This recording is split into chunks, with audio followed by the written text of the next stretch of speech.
Environment appraisal देखिए environment का मतलब होता है कंडीशंस और surrounding in which humans animal and plant live and work. यानी कि हमारे आसपास की जो सराउंडिंग है, हमारे आसपास के जो दूसरे लोग हैं, जो दूसरे प्लांट हैं, एनिमल हैं, वो जो हमारे साथ रह रहे हैं, वही हमारे सराउंडिंग में आते हैं, उन्हीं को हम अपना इन्वायरमेंट कहते हैं। और ये इन्वायरमेंट कहीं ना कहीं डायरेक्टली इनडायरेक्टली हमें अफेक्ट करते हैं, हमें हमारे ऊपर असर डालते हैं। इनकी वजह से जो है हमारे ऊपर असर होता है, फिर हमारी जो एक्टिविटीज़ होती हैं, इन पे डिपेंड करती हैं।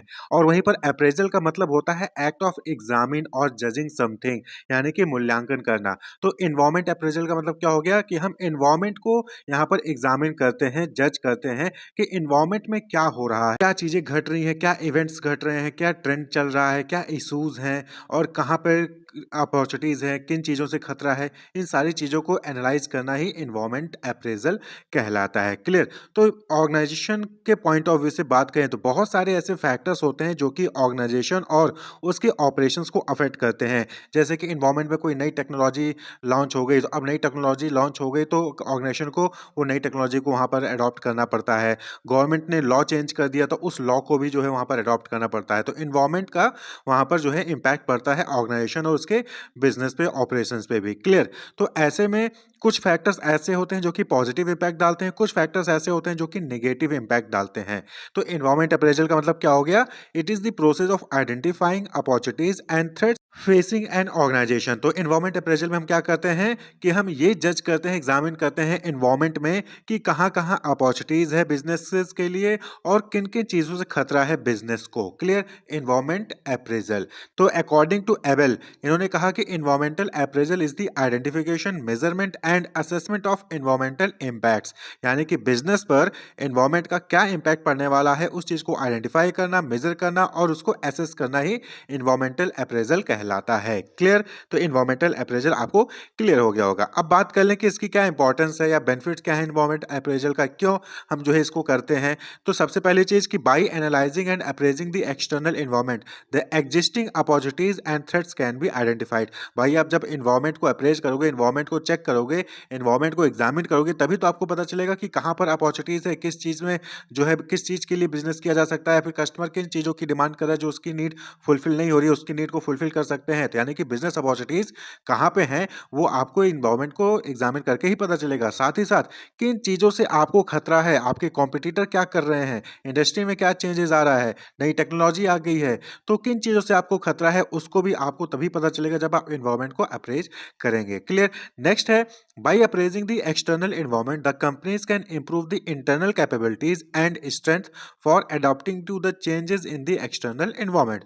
तो एक्सटर्नल इन्वायरमेंट में जो भी चेंजेस हो रहा है उसके अकॉर्डिंग कंपनी जो है अपने आप की जो कैपेबिलिटीज है और स्ट्रेंथ है उसको भी जो है वो इंप्रूव कर सकती है। और ये तभी होगा जब इन्वायरमेंट को अप्रेज किया जाएगा, जब आपको पता होगा कि इन्वायरमेंट में क्या चेंजेस हो रहे हैं। इन्वायरमेंट दो टाइप के होते हैं, इंटरनल और एक्सटर्नल। तो एक्सटर्नल इन्वायरमेंट में क्या चेंज हो रहा है उसको ध्यान में रखते हुए आप इंटरनली अपने आप को मजबूत तभी कर पाओगे जब आप एक्सटर्नल इन्वायरमेंट को अप्रेज करोगे, यानी इन्वायरमेंटल अप्रेजल करोगे। क्लियर? अब जैसे है कि मार्केट में किस सेक्टर में डिमांड है, किस सेक्टर में ज्यादा जॉब है, तो उसके अकॉर्डिंग आपको पता होगा कि कहाँ पर जॉब है, तभी तो आप जो है उसकी जॉब के लिए तैयारी करोगे। जब आपको पता ही नहीं होगी कि कहाँ कहाँ पे जॉब है तो आप उसके लिए तैयारी नहीं करोगे। क्लियर? तो यही चीज है कि एक्सटर्नल इन्वायरमेंट को आप जो है वहां पर अप्रेजल करोगे, तभी आप जो है इंटरनली अपने आप को उसको तैयार कर सकते हो।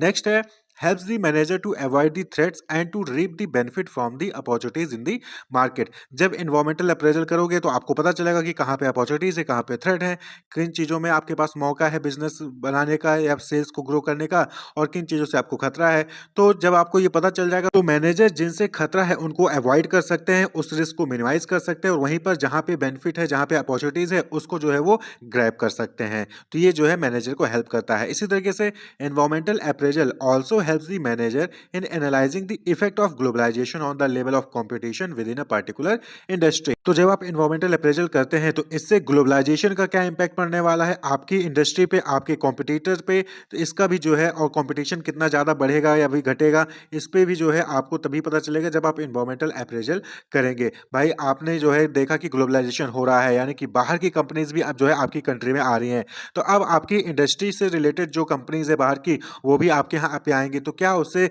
आपके ऊपर कोई इम्पैक्ट पड़ेगा? क्या उससे कॉम्पिटिशन बढ़ेगा तो किस लेवल तक बढ़ेगा? ये सारी चीज़ें आपको कैसे पता चलेंगी? एनवायरमेंटल अप्रेज़ल से ही पता चलेंगे। तो इस तरीके से जो है एनवायरमेंटल अप्रेज़ल डिफरेंट पॉइंट से जो है वो बेनिफिट प्रोवाइड करता है, इम्पोर्टेंस रखता है बिज़नेस ऑर्गेनाइज़ेशन के लिए। अब बात कर लें कि एनवायरमेंटल अप्रेज़ल में किन-किन चीज़ों को एग्ज़ामिन किया जाता है, किन चीज़ों को जज किया जाता है। तो लेबल या फिर कंपोनेंट ऑफ एनवायरमेंटल अप्रेज़ल। तो सबसे पहले है एनवायरमेंटल स्कैनिंग, यानी कि यहाँ पर हम जो है ब्रॉड एनवायरनमेंट फैक्टर को जो है एनालाइज़ करते हैं, स्टडी करते हैं कि एनवायरनमेंट में यानी कि आपके सराउंडिंग में क्या इवेंट्स हैं, क्या ट्रेंड चल रहा है, क्या इश्यूज़ हैं आपके एनवायरनमेंट में, उसको आप स्टडी करते हो, एनालाइज़ करते हो। तो एनवायरमेंटल स्कैनिंग इस टॉपिक को हमने आगे चल के इन डिटेल डिस्कस किया है। क्लियर? एनवायरमेंटल स्कैनिंग क्या होता है और कौन से टेक्निक्स हैं जिसके ज़रिए एनवायरमेंटल स्कैनिंग किया जाता है, जैसे कि स्वॉट एनालिसिस है, ईटॉप है या फिर पॉटर्स 5 फोर्सेस मॉडल हैं, इस तरीके से पेस्टल एनालिसिस है या फिर क्वेस्ट है, ये सारे टेक्निक भी हैं, तो उसको हमने आगे इन डिटेल डिस्कस किया है। वहीं पर जो दूसरा है that is industry analysis. Industry analysis में क्या करते हैं कि आपकी ऑर्गेनाइजेशन जिस इंडस्ट्री से बिलॉन्ग करती है, उनमें कौन से फैक्टर्स हैं, क्या फैक्टर्स हैं जो चेंज हो रहे हैं, उनको यहाँ पर एनालाइज़ किया जाता है। Study and scrutinise the macro environmental factor that influence a particular industry. किसी पर्टिकुलर इंडस्ट्री को कौन से फैक्टर हैं जो कि इंपैक्ट डाल रहे हैं, उनको जो यहाँ पर एनालाइज़ किया जाता है।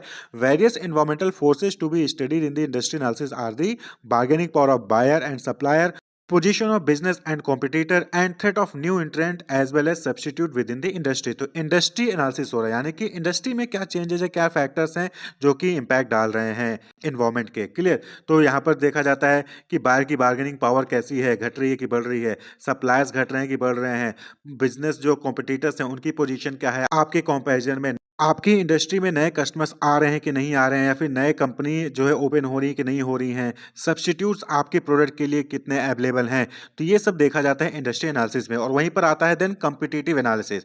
कॉम्पिटिटिव एनालिसिस में आप जो है अपने कॉम्पिटिटर का एनालिसिस करते हैं to analyse the strength and weakness of the existing and probable competitor. आपके जो अभी कॉम्पिटिटर हैं राइट टाइम पे और आगे चल के जो आपके कॉम्पिटिटर हो सकते हैं, उनके एनालिसिस किया जाता है, उनकी स्ट्रेंथ और वीकनेस को यहाँ पर स्टडी किया जाता है। It helps the organization to formulate the strategies required to survive and succeed in the highly competitive environment. It also outline the strategies adopted by the competitor। तो competitive analysis जब आप करेंगे यानी कि आप अपने competitor की स्टडी कर रहे हैं, तो यानी कि यहाँ पर जो है आप उनके द्वारा competitor द्वारा क्या स्ट्रेटजी अडॉप्ट की जा रही है उसको जानेंगे और उसके बेसिस पे आप अपनी स्ट्रेटजी जो है यहाँ पर फॉर्मुलेट कर सकते हैं जिससे कि आप उनसे कॉम्पीट कर सकें, मार्केट में सर्वाइव कर सकें। तो इन्वायरमेंट अप्रेजल में बिजनेस के पॉइंट ऑफ व्यू से ये 3 टाइप का जो है यहाँ पर अप्रेजल किया जाता है। सबसे पहले एनवायरमेंटल स्कैनिंग होती है जहां पर एनवायरमेंट में क्या इवेंट्स हो रहे हैं, क्या ट्रेंड चल रहा है, क्या इश्यूज हैं, उन सारी चीजों को आप एनालाइज करते हो, स्टडी करते हो। उसके बाद फिर अपनी इंडस्ट्री को एनालाइज करते हो कि आप जिस इंडस्ट्री में बिलोंग करते हो उस इंडस्ट्री में क्या चेंजेस हो रहे हैं,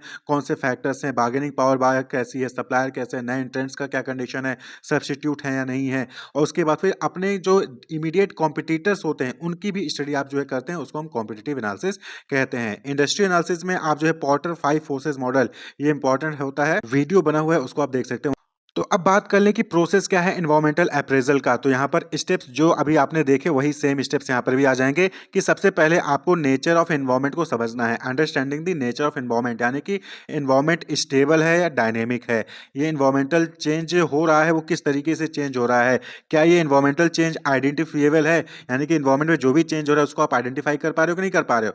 तो ये नेचर ऑफ एनवायरमेंट को आप समझिए। उसके बाद analyse the past influences of environmental factor, यानी कि बिजनेस ऑर्गेनाइजेशन पर पहले जो एनवायरमेंटल फैक्टर थे उनका क्या इन्फ्लुएंस था, उनका क्या इंपैक्ट था आपके ऑर्गेनाइजेशन पे, उसको एनालाइज करिए। Will help in planning and formulating strategies to handle future scenario. और जब आप पिछले रिकॉर्ड को देखेंगे कि पहले जो एनवायरमेंटल फैक्टर्स में चेंज हुआ था उसकी वजह से आपके ऊपर क्या इंपैक्ट पड़ा, तो जब अब आप स्ट्रेटजी बनाओगे, जब आप प्लान बनाओगे तो उन चीजों को ध्यान में रख के बनाओगे जिससे कि फ्यूचर में वो चीज दोबारा ना हो। क्लियर? उसके बाद आइडेंटिफाई क्रिटिकल कॉम्पिटिटिव फोर्स। अब जो है आपको जो क्रिटिकल कॉम्पिटिटिव फोर्सेज हैं उनको आइडेंटिफाई करना है। क्लियर? तो it will help to analyse the organisation's current position, the bargaining power of buyer and supplier, the new entrants in the industry and the existing competitor of the organisation. तो जब आप critical competitive forces को identify करोगे तो इससे आपको पता चलेगा कि आपकी अभी करंटली क्या पोजीशन है इंडस्ट्री में, आपके कॉम्पिटिटर के पॉइंट ऑफ व्यू से भी आपको जो है आपकी करंट पोजीशन यहाँ पर पता चलती है। उसके बाद analyse the strategic position, analyse the strategic position of the organisation in relation to its competitors in terms of resources customer, यानी कि आपके पास क्या रिसोर्सेज हैं, कितने कस्टमर्स हैं, और आपके कॉम्पिटिटर के पास क्या रिसोर्सेज और कितने कस्टमर हैं, इन चीजों को कंपेयर करना है।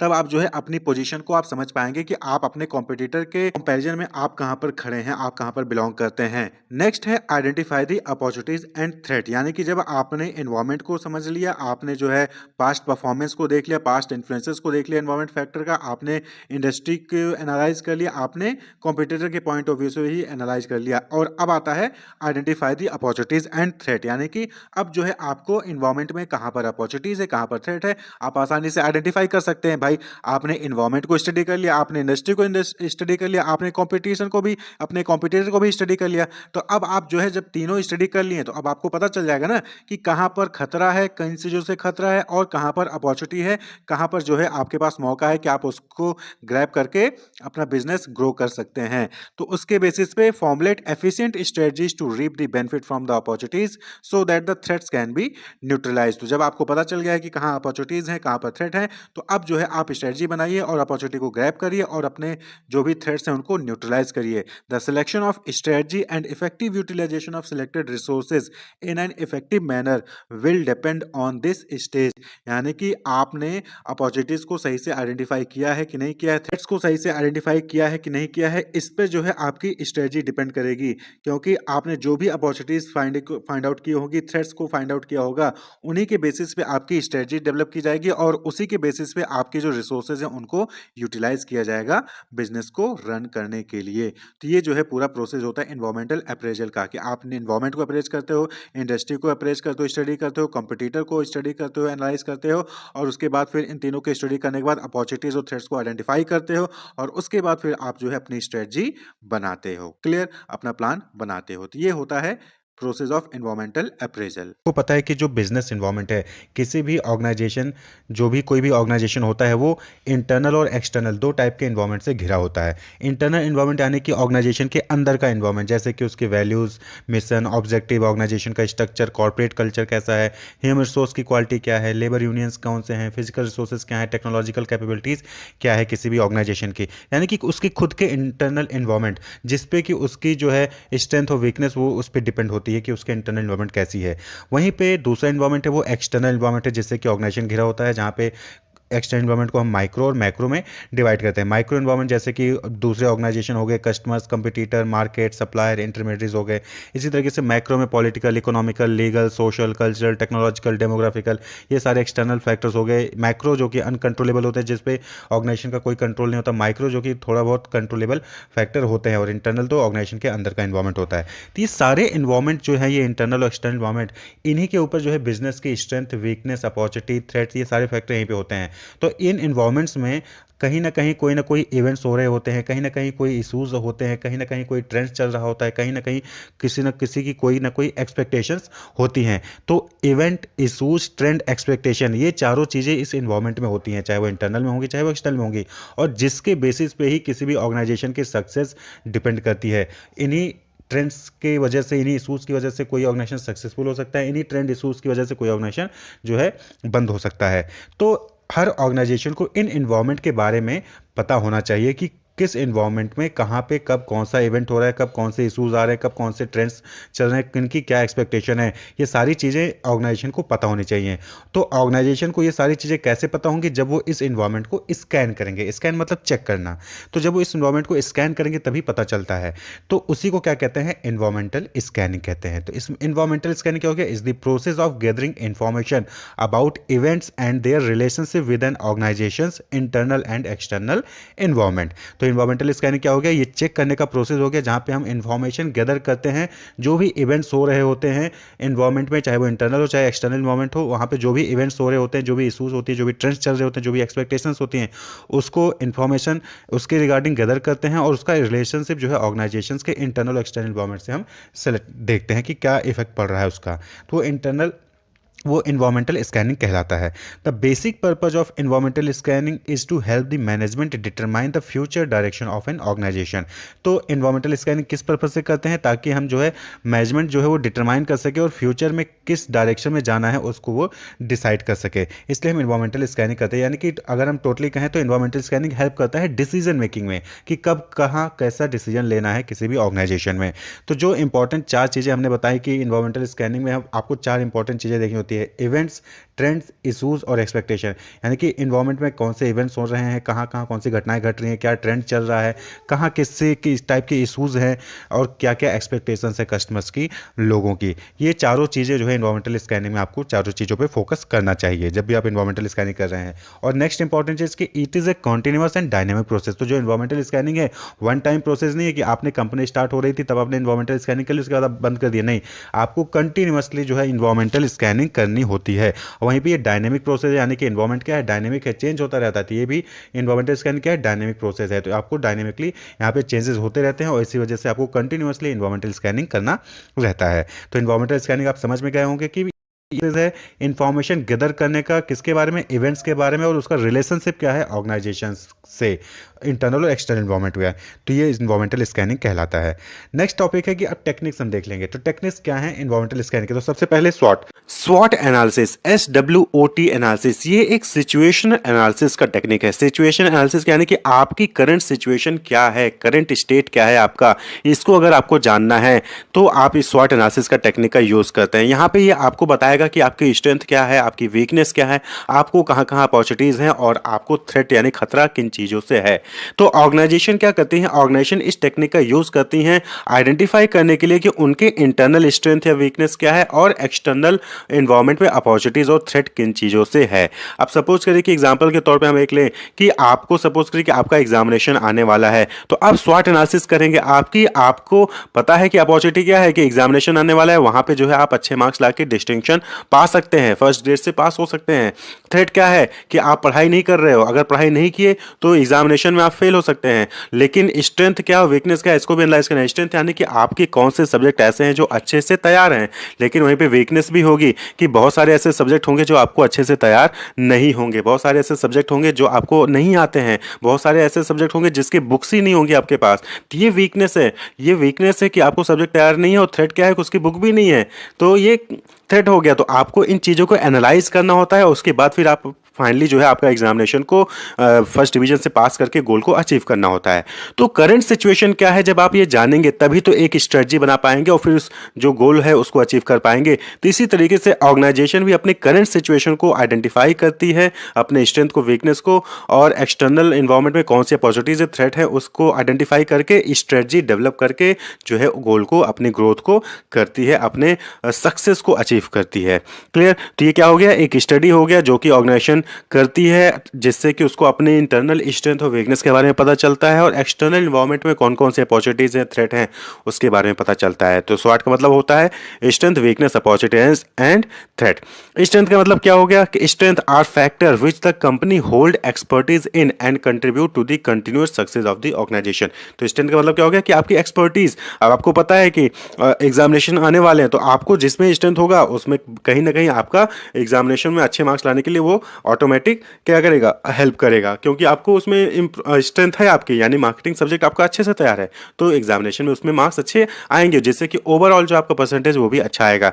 These are the basis for the continued success of the organisation and will assist in gaining the organisation mission. तो ये जो स्ट्रेंथ होती है ना, ये कंटिन्यूड सक्सेस ऑफ ऑर्गेनाइजेशन में हेल्प करती है। इसी तरीके से वीकनेस है।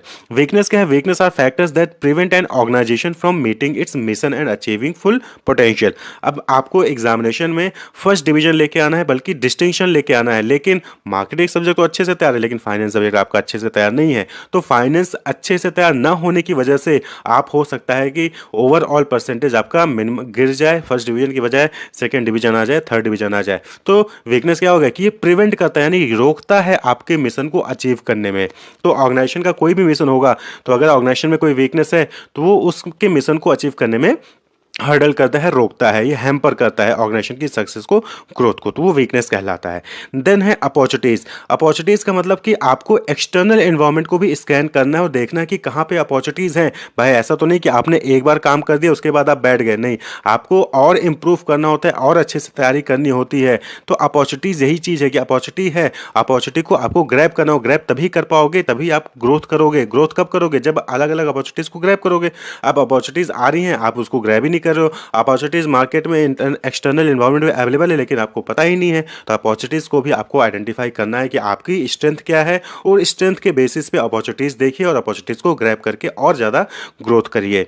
और नेक्स्ट है थ्रेट। थ्रेट का मतलब खतरा, किन चीज़ों से खतरा है, तो ऑर्गेनाइजेशन को ये भी देखना चाहिए तो किन चीज़ों से खतरा है। आप सपोज करें कि आपके पास पुरानी मशीन आप लेके जो है प्रोडक्शन कर रहे हैं और सामने कंपटीटर आया, वही प्रोडक्ट लॉन्च कर दिया और उसी प्रोडक्ट को न्यू टेक्नोलॉजी से डेवलप करा और कम प्राइस में मार्केट में लॉन्च कर देती है। थ्रेट है, तो आपको इन चीज़ों को भी ऑब्जर्व करना है कि किन किन लोगों से आपको खतरा है, और जो है उसके अकॉर्डिंग आपको अपनी स्ट्रेटजी बना के उस थ्रेट्स को भी डील करना होता है। तो नॉर्मली क्या होता है, हम स्ट्रेंथ को एज इट इज़ मेंटेन रखते हैं, वीकनेस को रिमूव करते हैं, वीकनेस जो भी है उसको हटाते हैं, और अपॉर्चुनिटीज़ को इन्वायरमेंट में पता करके उसको ग्रैब करते हैं, और थ्रेट्स यानी खतरे को हम रिमूव करते हैं, मिनिमाइज करते हैं।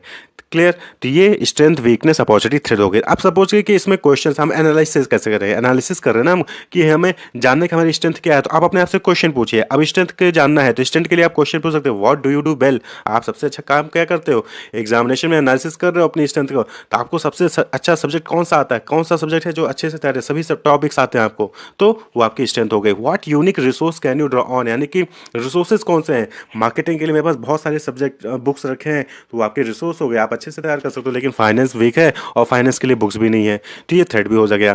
ठीक है, तो इस तरीके से आप जो है एनालिसिस कर सकते हो। What do other see as your strength, सामने वाले जो अदर आपके दोस्त होंगे, फैमिली फ्रेंड्स होंगे, फैमिली है, वो आपके अंदर क्या देखते हैं कि तुम्हारा कौन सा सब्जेक्ट अच्छे से तैयार है, तो उनसे भी आपको सजेशन मिल जाता है कि हाँ ये मेरी स्ट्रेंथ होगी। इसी तरीके वीकनेस से भी व्हाट कुड यू इम्प्रूव, आपको देखना है कि क्या आप इम्प्रूव करना है आपको, आप उस पर फोकस करिए। Where do you have fewer resources than other, यानी कि सामने वाले के पास फाइनेंस की बहुत सारी बुक है लेकिन आपके पास फाइनेंस की बुक ही नहीं है, तो कहीं ना कहीं आपकी वो वीकनेस है। यानी कि सामने वाले के पास रिसोर्सेज हैं, कंपटीटर के पास रिसोर्सेज हैं लेकिन आपके पास रिसोर्स नहीं है, तो ये आपकी वीकनेस है।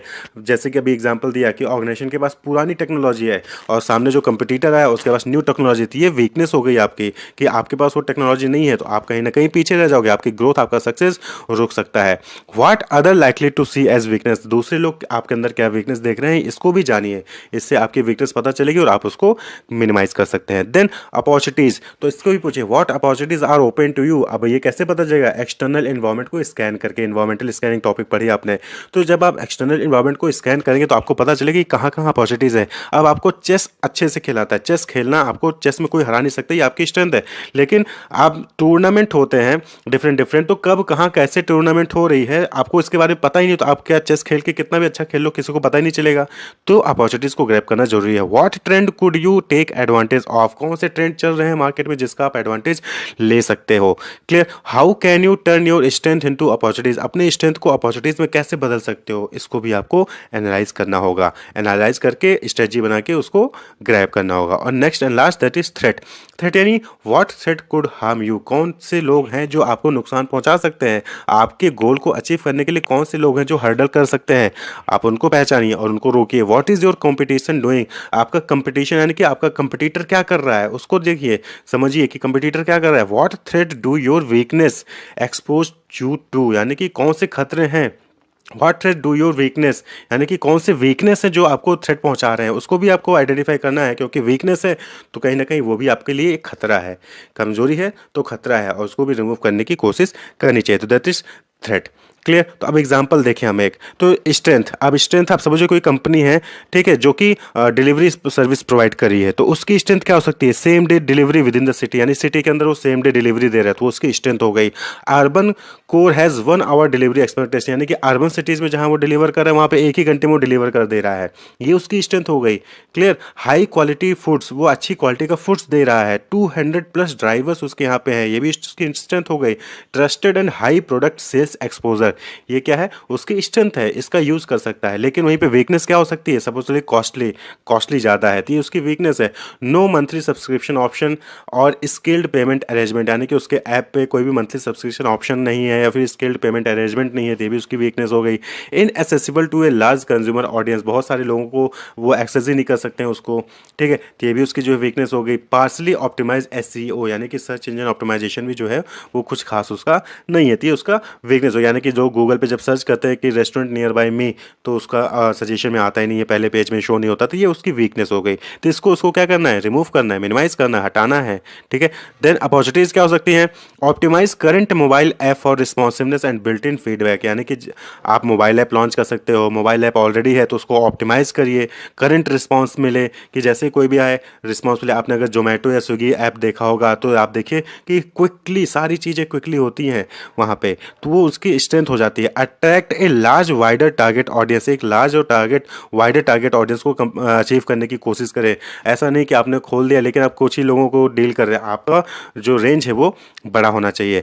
SEO focus can help drive a great amount of traffic and improve online product sales ranking. तो SEO यानी कि सर्च इंजन ऑप्टिमाइजेशन आप जब करेंगे आपकी उसकी रैंकिंग अच्छी होगी, तो बट अब ऐसी बात है कि ज़्यादा से ज़्यादा ट्रैफिक भी आपके पास आएगा, तो उसको भी आपको इंप्रूव करवा सकते हैं। तो ये अपॉर्चुनिटी है, SEO इंप्रूव करेंगे सेल्स बढ़ेगा। वहीं पे थ्रेड भी हो सकता है, can operate at A loss drive away competition, यानी कि आप लॉस पे भी ऑपरेट करना पड़ सकता है कॉम्पिटिशन की वजह से। Costly state laws to oversee grocery delivery and accountability under review and evolution, यानी कि स्टेट लॉस की वजह से कॉस्टली भी आपके लिए वो चीज़ें पड़ सकती हैं। तो ये भी थ्रेड्स हैं, तो उसको भी आपको किस तरीके से डील करना है वो आपको देखना होगा, स्ट्रेटजी उसके लिए बनानी होगी। तो अगर देखा जाए तो इसके एडवांटेज क्या हो गया कि कंसोलिडेट स्ट्रेंथ, यानी कि आपके स्ट्रेंथ को कंसोलिडेट करता है, सारी सभी स्ट्रेंथ को। मिनिमाइज वीकनेस, वीकनेस को मिनिमाइज करने में हेल्प करता है। जब एनालाइज करेंगे वीकनेस पता चलेगा तभी तो आप मिनिमाइज कर पाएंगे। Help to grab opportunities, opportunities जो भी है इन्वायरमेंट में उसको एनालाइज करके आप उसको ग्रैब करने में हेल्प करता है। मिनिमाइज थ्रेट, थ्रेट को मिनिमाइज करता है। फैसिलिटेट्स प्लानिंग, बट ऑब्वियस होता है कि आपको आगे चल के कैसे प्लान करना है उसमें हेल्प करेगा। जब आपको एग्जामिनेशन में फर्स्ट डिवीजन लेके आना है, आपको जब अपनी स्ट्रेंथ और वीकनेस पता रहेगी तभी तो आप उसके अकॉर्डिंग प्लान कर पाओगे कि हाँ मुझे मार्केटिंग पे कम टाइम देना है, फाइनेंस पे ज़्यादा टाइम देना है, क्योंकि फाइनेंस वीक है तो जो भी पोर्सन वीक है उस पर ज़्यादा मेहनत करनी है, तो प्लानिंग आप कर सकते हैं। फैसिलिटेट अल्टरनेटिव चॉइसेज, यानी कि उसके अल्टरनेटिव चॉइसेस भी अवेलेबल आपको होंगे और उसको जो है हेल्प अचीव करने में हेल्प करता है। हेल्प टू इनोवेट, इनोवेशन के लिए आपको हेल्प करेगा। इंश्योर सर्वाइवल एंड सक्सेस, और अगर आप सही तरीके से अपनी एनालिसिस करते हो, आपको अपनी कमजोरी अपनी स्ट्रेंथ सारी चीज़ें पता है, अपॉर्चुनिटीज़ कहाँ है, थ्रेट किन से है, तो आप जो है इसको डील करोगे, उसको हटाओगे, मैंने कि अपॉर्चुनिटीज़ को ग्रैब करोगे, थ्रेट्स को मिनिमाइज करोगे, वीकनेस को मिनिमाइज करोगे, स्ट्रेंथ को और स्ट्रेंथ ले आओगे, तो इससे आपका सर्वाइवल भी होगा और आप सक्सेस भी अचीव कर पाओगे। That is pastel, PESTEL। ये क्या है, political, economical, social, technological, environmental और लीगल। ये आपका पेस्टल का फुल फॉर्म होता है। पॉलिटिकल, पी से पॉलिटिकल, जैसे गवर्नमेंट पॉलिसीज हो गई, पॉलिटिकल स्टेबिलिटी होगी, corruption, foreign trade policy, tax policy क्या है, लेबर लॉज क्या है, ट्रेड रेस्ट्रिक्शंस कौन कौन से हैं, एग्जिम पॉलिसी, इंपोर्ट एक्सपोर्ट पे जो आपके जो है चार्जेस लगते हैं, वो सारी चीज़ें। तो आपको इस इन्वायरमेंट के बारे में पता रहना चाहिए कि कब कहाँ पे कौन सी चीज़ें पॉलिटिकल इन्वायरमेंट में चेंज हो रही हैं, कौन से लॉज चेंज हो रहे हैं, कौन से रेट्स चेंज हो रहे हैं, कौन से कहाँ पे क्या अपॉर्चुनिटीज़ आ रही है। इसी तरीके से इकोनॉमिकल हो गया, तो इकोनॉमिकल में economic growth, exchange rate, interest rate, inflation rate में क्या चेंज हो रहा है, डिस्पोजेबल इनकम घट रही है बढ़ रही है, अनएम्प्लॉयमेंट रेट क्या है, घट रहा है कि बढ़ रहा है। आपको इसके बारे में आइडेंटिफाई करके हमेशा आपको अप टू डेट रहना है और अपने अपॉर्चुनिटीज, स्ट्रेंथ, वीकनेस जो भी है इसके अकॉर्डिंग आपको अपना जो है इंप्रूव करना होता है ऑर्गेनाइजेशन को।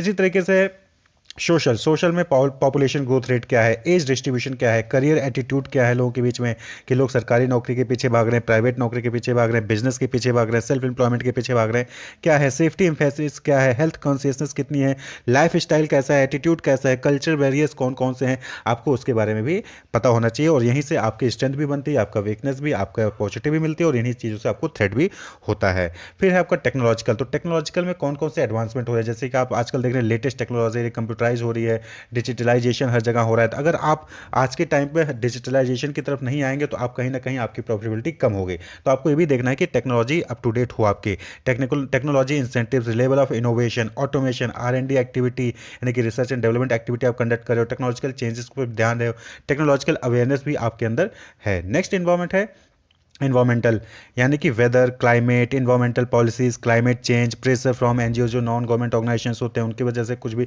बहुत सारे प्रेशर्स होते हैं कि आप जो है ये चीज़ नहीं कर सकते, इससे इन्वामेंट को नुकसान पहुंच रहा है। तो आपको ये सारी चीज़ें भी स्कैन करके देखने, क्योंकि यहाँ से भी आपको खतरा हो सकता है कि सपोज करें कि आपके ऑर्गेनाइजेशन से, मैन्युफैक्चरिंग कंपनी से इन्वामेंट को कोई नुकसान पहुंचा तो आपके अगेंस्ट केस भी किया जा सकता है, जिसकी वजह से आपकी मैन्युफैक्चरिंग रुक सकती है या फिर आपका कहीं ना कहीं प्रॉफिटेबिलिटी या फिर ब्रांड इमेज खराब हो सकता है। तो आपको इस इन्वायरमेंट को भी स्कैन करते रहना चाहिए। वहीं पे लास्ट है लीगल, यानी discrimination laws, antivirus laws, employment laws, consumer protection laws हो गया, copyright and patent law, health law, contract act है, goods sales of goods act है, निगोशिएबल इंस्ट्रूमेंट एक्ट है। तो बहुत सारे लॉज है, बहुत सारे एक्ट हैं। तो आपको उस एक्ट को, उस लॉज को भी फॉलो करके ही चलना है। तो आपको इसके बारे में भी अप टू डेट होना चाहिए। तो इन्वायरमेंटल स्कैनिंग का जस्ट मतलब क्या है कि आपको सारे इन्वायरमेंट के बारे में जो भी फैक्टर्स हैं उसके बारे में आपको इन्फॉर्मेशन होनी चाहिए। सारे रूल रेगुलेशन को आपको सही से फॉलो करना है, सारे लॉज को सही से फॉलो करना है, सोसाइटी को जो नॉर्म्स होते हैं उसको सही से फॉलो करना है, इकोनॉमिक ग्रोथ में आपको हेल्प करना है, टेक्नोलॉजी को अप टू डेट रखना है और एनवायरमेंट के अकॉर्डिंग आपको अपना हैंडल करना है, सेटअप करना है ऑर्गेनाइजेशन को। तो PESTEL political, economical, social, technological, environmental और लीगल, ये होता है पेस्टल एनालिसिस। नेक्स्ट टेक्निक है आपका technique of environmental scanning, that is ETOP. ETOP यानी कि environmental threat and opportunity profile. हम यहाँ पे क्या कहते हैं कि एनवायरमेंट में किन किन चीज़ों से थ्रेट है और किन किन चीज़ों से अपॉर्चुनिटी है, किन किन चीज़ों में अपॉर्चुनिटी है, उसका एक प्रोफाइल तैयार करते हैं। तो वो क्या कहलाता है? ETOP is the process by which organisation monitor their relevant environment to identify opportunities and threat affecting their business for the purpose of taking strategic decision. तो ईटॉप एनालिसिस में क्या करते हैं हम कि अपॉर्चुनिटी और थ्रेट का प्रोफाइल तैयार करते हैं और उसमें जो है जो कि हेल्प करता है स्ट्रेटेजिक डिसीजन मेकिंग में। ETOP environmental threat and opportunity profile, ये जो डेवलप किया गया था ग्लूएक ने, इसको इस एनालिसिस को डेवलप किया था ईटॉप को, ग्लूएक। नेक्स्ट है क्वेस्ट। क्वेस्ट एनालिसिस क्या है? ये जो है बर्ट नैनस एंड सेलिन एंजर ने जो है इसको 1980s में जो है डेवलप किया था, बर्ट नैनस एंड सेल्विन एंजर ने। तो क्वेस्ट क्या है?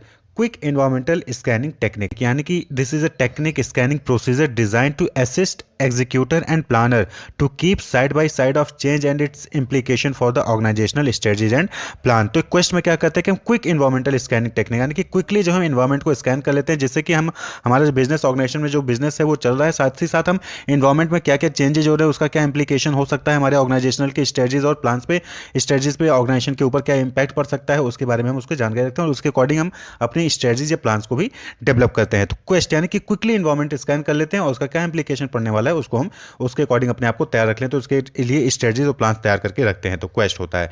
तो ये किसके द्वारा डेवलप किया गया था? बर्ट नैनस एंड सेल्विन एंजर ने इसको डेवलप किया था। नेक्स्ट है जो आईएफई और ईएफई, आपने देखा होगा। आईएफई यानी कि इंटरनल फैक्टर इवैल्यूएशन, आईएफई मैट्रिक्स। वहीं पे ईएफई क्या है? एक्सटर्नल फैक्टर इवैल्यूएशन, यानी कि एक्सटर्नल फैक्टर के इवैल्यूएट करते हैं और इंटरनल, आईएफई में हम इंटरनल फैक्टर को इवैल्यूएट करते हैं। तो आईएफई क्या है? Is a strategy tool used to evaluate firm's internal environment and to reveal its strength as well as weakness. तो आईएफई में हम क्या करते हैं कि इवैल्यूएट करते हैं अपने इंटरनल एनवायरनमेंट को, ऑर्गेनाइजेशन के इंटरनल एनवायरनमेंट को इवैल्यूएट करके हम अपने स्ट्रेंथ और वीकनेस को आइडेंटिफाई करते हैं, रिवील करते हैं कि कितने हम स्ट्रांग हैं, कितने हम वीक हैं। तो ये क्या है? एक मैट्रिक्स होता है। इसी तरीके से एक्सटर्नल फैक्टर इवैल्यूएशन क्या है? वो भी एक मैट्रिक्स है जहां पे हम एग्जामिन करते हैं कंपनीज के एक्सटर्नल एनवायरनमेंट में और आइडेंटिफाई करते हैं कहां कहां पे हमारे पास अपॉर्चुनिटी अवेलेबल है और किन किन चीजों से थ्रेट है, और उसके अकॉर्डिंग हम कहां पे कहां खड़े होते हैं, क्या हम अपॉर्चुनिटीज को ग्रैब करने लायक हैं और हमें थ्रेट से कितना नुकसान पहुंच सकता है, जो भी खतरे हैं उनसे हमें कितना नुकसान पहुंच सकता है और क्या हम उसको डील करने के लिए, उन थ्रेट से डील करने के लिए रेडी है या फिर नहीं है। तो ये मैट्रिक्स होता है। तो ये क्या होता है? नॉर्मली करंट बिजनेस कंडीशन को एसेस करने के लिए यूज किया जाता है। आईएफई और ईएफई, इन आईएफई मैट्रिक्स और ईएफई यानी कि इंटरनल फैक्टर इवैल्यूएशन मैट्रिक्स और एक्सटर्नल फैक्टर इवैल्यूएशन मैट्रिक्स से हम अपनी करंट सिचुएशन को आइडेंटिफाई कर सकते हैं कि हम करंटली कितने हमारे पास स्ट्रेंथ है, कौन कौन सी स्ट्रेंथ है, कौन कौन सी वीकनेसेस है, कहाँ कहाँ पे अपॉर्चुनिटीज है और कितना हमें उसको ग्रैब कर सकते हैं और किन किन चीज़ों से हमें खतरा है। तो ये असेस करने के लिए हेल्प करता है। तो आईएफई और ईएफई मैट्रिक्स प्रोसेस, ये इंपॉर्टेंट है। यहाँ पे प्रोसेस पूछा जा सकता है कि क्या प्रोसेस है। देखिए, तो आईएफई और ईएफई में दोनों में सेम प्रोसेस होता है, बस इंटरनल में जब हम बात करते हैं तो जो पहला लिस्ट फैक्टर होता है, पहला स्टेप, वहां पे हम इंटरनल फैक्टर्स को लिस्ट करते हैं। वहीं पे ईएफई में पहला स्टेप में हम एक्सटर्नल फैक्टर को लिस्ट करते हैं। तो देखिए, लिस्ट फैक्टर, पहला स्टेप क्या है? List factor, gather A list of external factor, divide factor into opportunities and threat. यानी कि अगर आप ईएफई मैट्रिक्स बना रहे हैं तो वहां पे आप क्या करेंगे कि एक्सटर्नल फैक्टर को गैदर करके इकट्ठा करेंगे, उसके बाद उसको अपॉर्चुनिटीज और थ्रेट के बीच में डिवाइड कर देंगे, यानी कि कौन कौन सी जो लिस्ट की है अपने फैक्टर्स, कौन कौन सी अपॉर्चुनिटीज दे रही हैं और कौन कौन से फैक्टर जो थ्रेट दे रहे हैं, उसमें डिवाइड कर लीजिए। इसी तरीके से अगर आप इंटरनल फैक्टर इवैल्यूएशन कर यानी कि आईएफई कर रहे हैं तो उस केस में आपको जो फैक्टर आपने इकट्ठा किए हैं इंटरनल वाले वो आप स्ट्रेंथ और वीकनेस पे डिवाइड कर देंगे। ठीक, यहीं पे आपको डिफरेंस करना है, बाकी सब जगह सेम प्रोसेस है। नेक्स्ट क्या है कि असाइन वेट। अब आपको क्या करना है, जो भी आपने फैक्टर्स आइडेंटिफाई किए हैं, लिस्ट किए हैं अपॉर्चुनिटीज और थ्रेट में, उनको वेट देना है। Assign a weight to each factor, the value of each weight should be between 0 and 1, यानी कि जो आप वेट देंगे वो 0 से 1 के बीच में होना चाहिए। टोटल आपका जो वेट होगा, चाहे अपॉर्चुनिटी थ्रेट का चाहे आप स्ट्रेंथ वीकनेस का, यानी कि या तो आप ईएफई बना रहे होंगे या तो आईएफई बना रहे होंगे। तो अगर आप ईएफई बना रहे हैं तो अपॉर्चुनिटी और थ्रेट में जो भी फैक्टर है उनका टोटल जो होगा वेट, जो वेट असाइन करेंगे वो 0 से लेके 1 के बीच में ही होना चाहिए। ठीक है, 0 मतलब कि क्या होता है कि वो इंपॉर्टेंट नहीं है। आप ऐसे फैक्टर्स जिसको लगता है कि आपको इंपॉर्टेंट नहीं तो आप उसको क्या कहते हो, 0 दे देते हो। वहीं पे आपको लगता है कि बहुत इंपॉर्टेंट, आप उसको 1 तक दे सकते हो। 1 means the factor is the most influencing and critical one, यानी जिसको आप 1 असाइन करेंगे यानी कि वो फैक्टर बहुत ही इन्फ्लुएंसुअल है, उसका इफेक्ट बहुत ही ज्यादा आपके ऊपर, कंपनी के ऊपर। The total value of all weight together should equal to 1, और जो टोटल वेट होना चाहिए वो कितना होना चाहिए, 1 होना चाहिए। यानी कि अपॉर्चुनिटी और थ्रेट में जो भी फैक्टर्स हैं सभी का जो वेट करेंगे तो उसको आपको इक्वल टू 1 होना चाहिए। नेक्स्ट स्टेप है, आप जब वेट असाइन कर लेते हैं उसके बाद आपको जो है फैक्टर्स को रेट करना है। रेटिंग देनी है, यानी रेटिंग जो है 1 से 4 तक देनी है, यानी कि आपके ऑर्गेनाइजेशन कितना जो है रेडी है कि जो स्ट्रेटजीज हैं वो फेवर में है कि नहीं है उन फैक्टर्स के। तो 1 to 4 के बीच में रेटिंग करनी होती है। जैसे कि जो फर्म्स की करंट स्ट्रेटजी है वो फैक्टर को कैसे रिस्पॉन्ड करिए, अगर पुअरली रिस्पॉन्स करी है तो 1 रेट करेंगे, बिलो एवरेज है तो 2, और एबव एवरेज है तो 3, और अगर सुपीरियर है तो 4 रेटिंग उसको आप जो है देंगे। तो weight are industry specific, rating are company specific. जो वेटेड है वो इंडस्ट्री स्पेसिफिक होता है, वहीं पे जो रेट आप करते हो वो कंपनी स्पेसिफिक होता है। ओके, देन आपका आता है मल्टीप्लाई वेट बाय रेटिंग। तो आपने जो वेट को असाइन किया और जो आपने रेट फैक्टर यानी कि दूसरा स्टेप और तीसरा स्टेप दोनों की जो वैल्यूज हैं उसको क्या करेंगे, मल्टीप्लाई कर देंगे, और आपका जो है ये आ जाएगा weighted score for each factor. तो कितना आ जाएगा, जो आएगा वो weighted score for each factor, हर फैक्टर के सामने आप उसको लिखेंगे। उसके बाद जो वेटेड स्कोर है सभी फैक्टर्स को उसकी टोटल कर देंगे। तो क्या आ जाएगा आपके पास, टोटल ऑल वेटेड स्कोर, यानी कि जो ऑल वेटेड स्कोर्स हैं उसका टोटल आपको कर देना है। Add all weighted score for each factor, this will calculate the total weighted score for the company. तो टोटल वेटेड स्कोर जो आएगी उसी के बेसिस पे कंपनी जो है डिसाइड करती है कि वो कितनी स्ट्रेंथ में है या फिर वो वीक में है, कौन से पोजीशन पे उसकी रेटिंग अच्छी है या फिर पुअर है, वो स्ट्रेंथ अच्छी है या फिर पुअर है, उससे आइडेंटिफाई हो सकता है। तो सबसे पहले आपको जो सारे फैक्टर को लिस्ट करना है। अगर आप ईएफई कर रहे हैं तो एक्सटर्नल फैक्टर को लिस्ट आउट करेंगे अपॉर्चुनिटी और थ्रेट में। अगर आप आईएफई मैट्रिक्स बना रहे हैं तो आपको स्ट्रेंथ और वीकनेस में सारे फैक्टर्स को लिस्ट करना है। उसके बाद आपको सारे फैक्टर को वेट असाइन करना है 0 से 1 के बीच में, टोटल 1 आना चाहिए, और फैक्टर को रेट करना है कि आपकी जो करंट स्ट्रेटजी वो कैसे रिस्पॉन्ड कर रही है उन फैक्टर्स को 1 से लेकर 4 के बीच में। 1 मतलब पुअर और 4 मतलब कि सुपीरियर। फिर उसके बाद जो वेट है और फैक्टर है उसको आपको मल्टीप्लाई कर देना है, आपके पास वेटेड फैक्ट स्कोर आ जाएगा हर फैक्टर के लिए। उसके बाद सारे फैक्टर जो वेटेड स्कोर है उसको ऐड कर देना है, तो आपके पास टोटल वेटेड स्कोर आ जाएगा। और वही टोटल वेटेड स्कोर आपको बताएगा कि आपकी जो कंपनी है वो गुड कंडीशन में या फिर पुअर कंडीशन में यानी वीक कंडीशन में है। तो जितना ज़्यादा वेटेड स्कोर होगा उतना गुड कंडीशन होगा, जितना कम होगा उतना ही आपका पुअर कंडीशन होगा, ऑर्गेनाइजेशन पुअर कंडीशन में होगी। तो आप एक स्क्रीनशॉट देख सकते हैं, ये है कि ये आईएफई मैट्रिक्स है। आईएफई मैट्रिक्स में देखिए हमने क्या किया, फैक्टर को लिस्ट आउट कर लिया है स्ट्रेंथ में और वीकनेस में। सभी फैक्टर्स को हमने क्या किया, देखिए सामने राइट साइड में वेट, तो सभी को हमने वेट असाइन कर दिया है। फिर उसके बाद हमने रेटिंग कर दी, फिर वेट और रेटिंग को हमने मल्टीप्लाई कर दिया तो वेटेड स्कोर आ गया सारे फैक्टर का। फिर नीचे देखिए 2.94 राइट साइड में सबसे नीचे है 2.94, ये क्या है, टोटल वेटेड स्कोर है सारे फैक्टर का, हमने ऐड कर दिया। तो 2.94 ये जितना ज़्यादा होता है उतना ही आपकी गुड कंडीशन होगी, जितना कम होगा उतना ही वीक कंडीशन होगी। ठीक है, आईएफई मैट्रिक्स है। इसी तरीके से आप ईएफई मैट्रिक्स का देख सकते हैं। तो ये ईएफई मैट्रिक्स यहाँ पे हमने क्या किया, एक्सटर्नल फैक्टर में अपॉर्चुनिटी और थ्रेट को हमने पॉइंट आउट कर लिया, फिर अपॉर्चुनिटी और थ्रेट में उसको डिवाइड कर दिया है। उसके बाद सभी फैक्टर्स को हमने क्या किया, वेट असाइन कर दिया है और फिर रेटिंग दे दी है। रेटिंग के बाद वेटेड और रेटिंग को हमने मल्टीप्लाई कर दिया तो हमारा वेटेड फैक्टर आ गया, सभी के वेटेड स्कोर आ गया सभी फैक्टर्स के लिए, और फिर हमने उसका समीशन कर लिया तो 3.31 टोटल वेटेड स्कोर आ गया है, जिसके बेसिस हम ये मान सकते हैं कि हमारा कंडीशन गुड कंडीशन है या फिर हमारी पुअर कंडीशन है, वीक कंडीशन है। तो ये आईएफई और ईएफई मैट्रिक्स कहलाता है। इसी तरीके से एससीपी अप्रोच है, एससीपी मॉडल है, जिसका मतलब होता है स्ट्रक्चर कंडक्ट परफॉर्मेंस अप्रोच। तो ये भी मॉडल है जो कि आपको हेल्प करता है, एक तरीके का एनालिटिकल फ्रेमवर्क है जो कि एक्सप्लेन करता है कि मार्केट के स्ट्रक्चर, मार्केट कंडक्ट और उसकी परफॉर्मेंस में क्या रिलेशन है, उनके बीच में कनेक्शन डेवलप करता है। ये एक तरीके का मॉडल है जो कि हेल्प करता है कि किसी भी इंडस्ट्री की परफॉर्मेंस के कॉज को आइडेंटिफाई करने के लिए। The structure conduct performance model is use to trace the cause of industry performance, यानी कि जब आपको पता होगा कि इंडस्ट्री की परफॉर्मेंस अच्छी है या पुअर है तो क्यों है, तो उसके अकॉर्डिंग आप जो स्ट्रेटजी डेवलप कर सकते हो, उसके अकॉर्डिंग आप जो डिसाइड कर सकते हो कि कौन सी इंडस्ट्री में जाना चाहिए, कौन सी इंडस्ट्री में नहीं जाना चाहिए।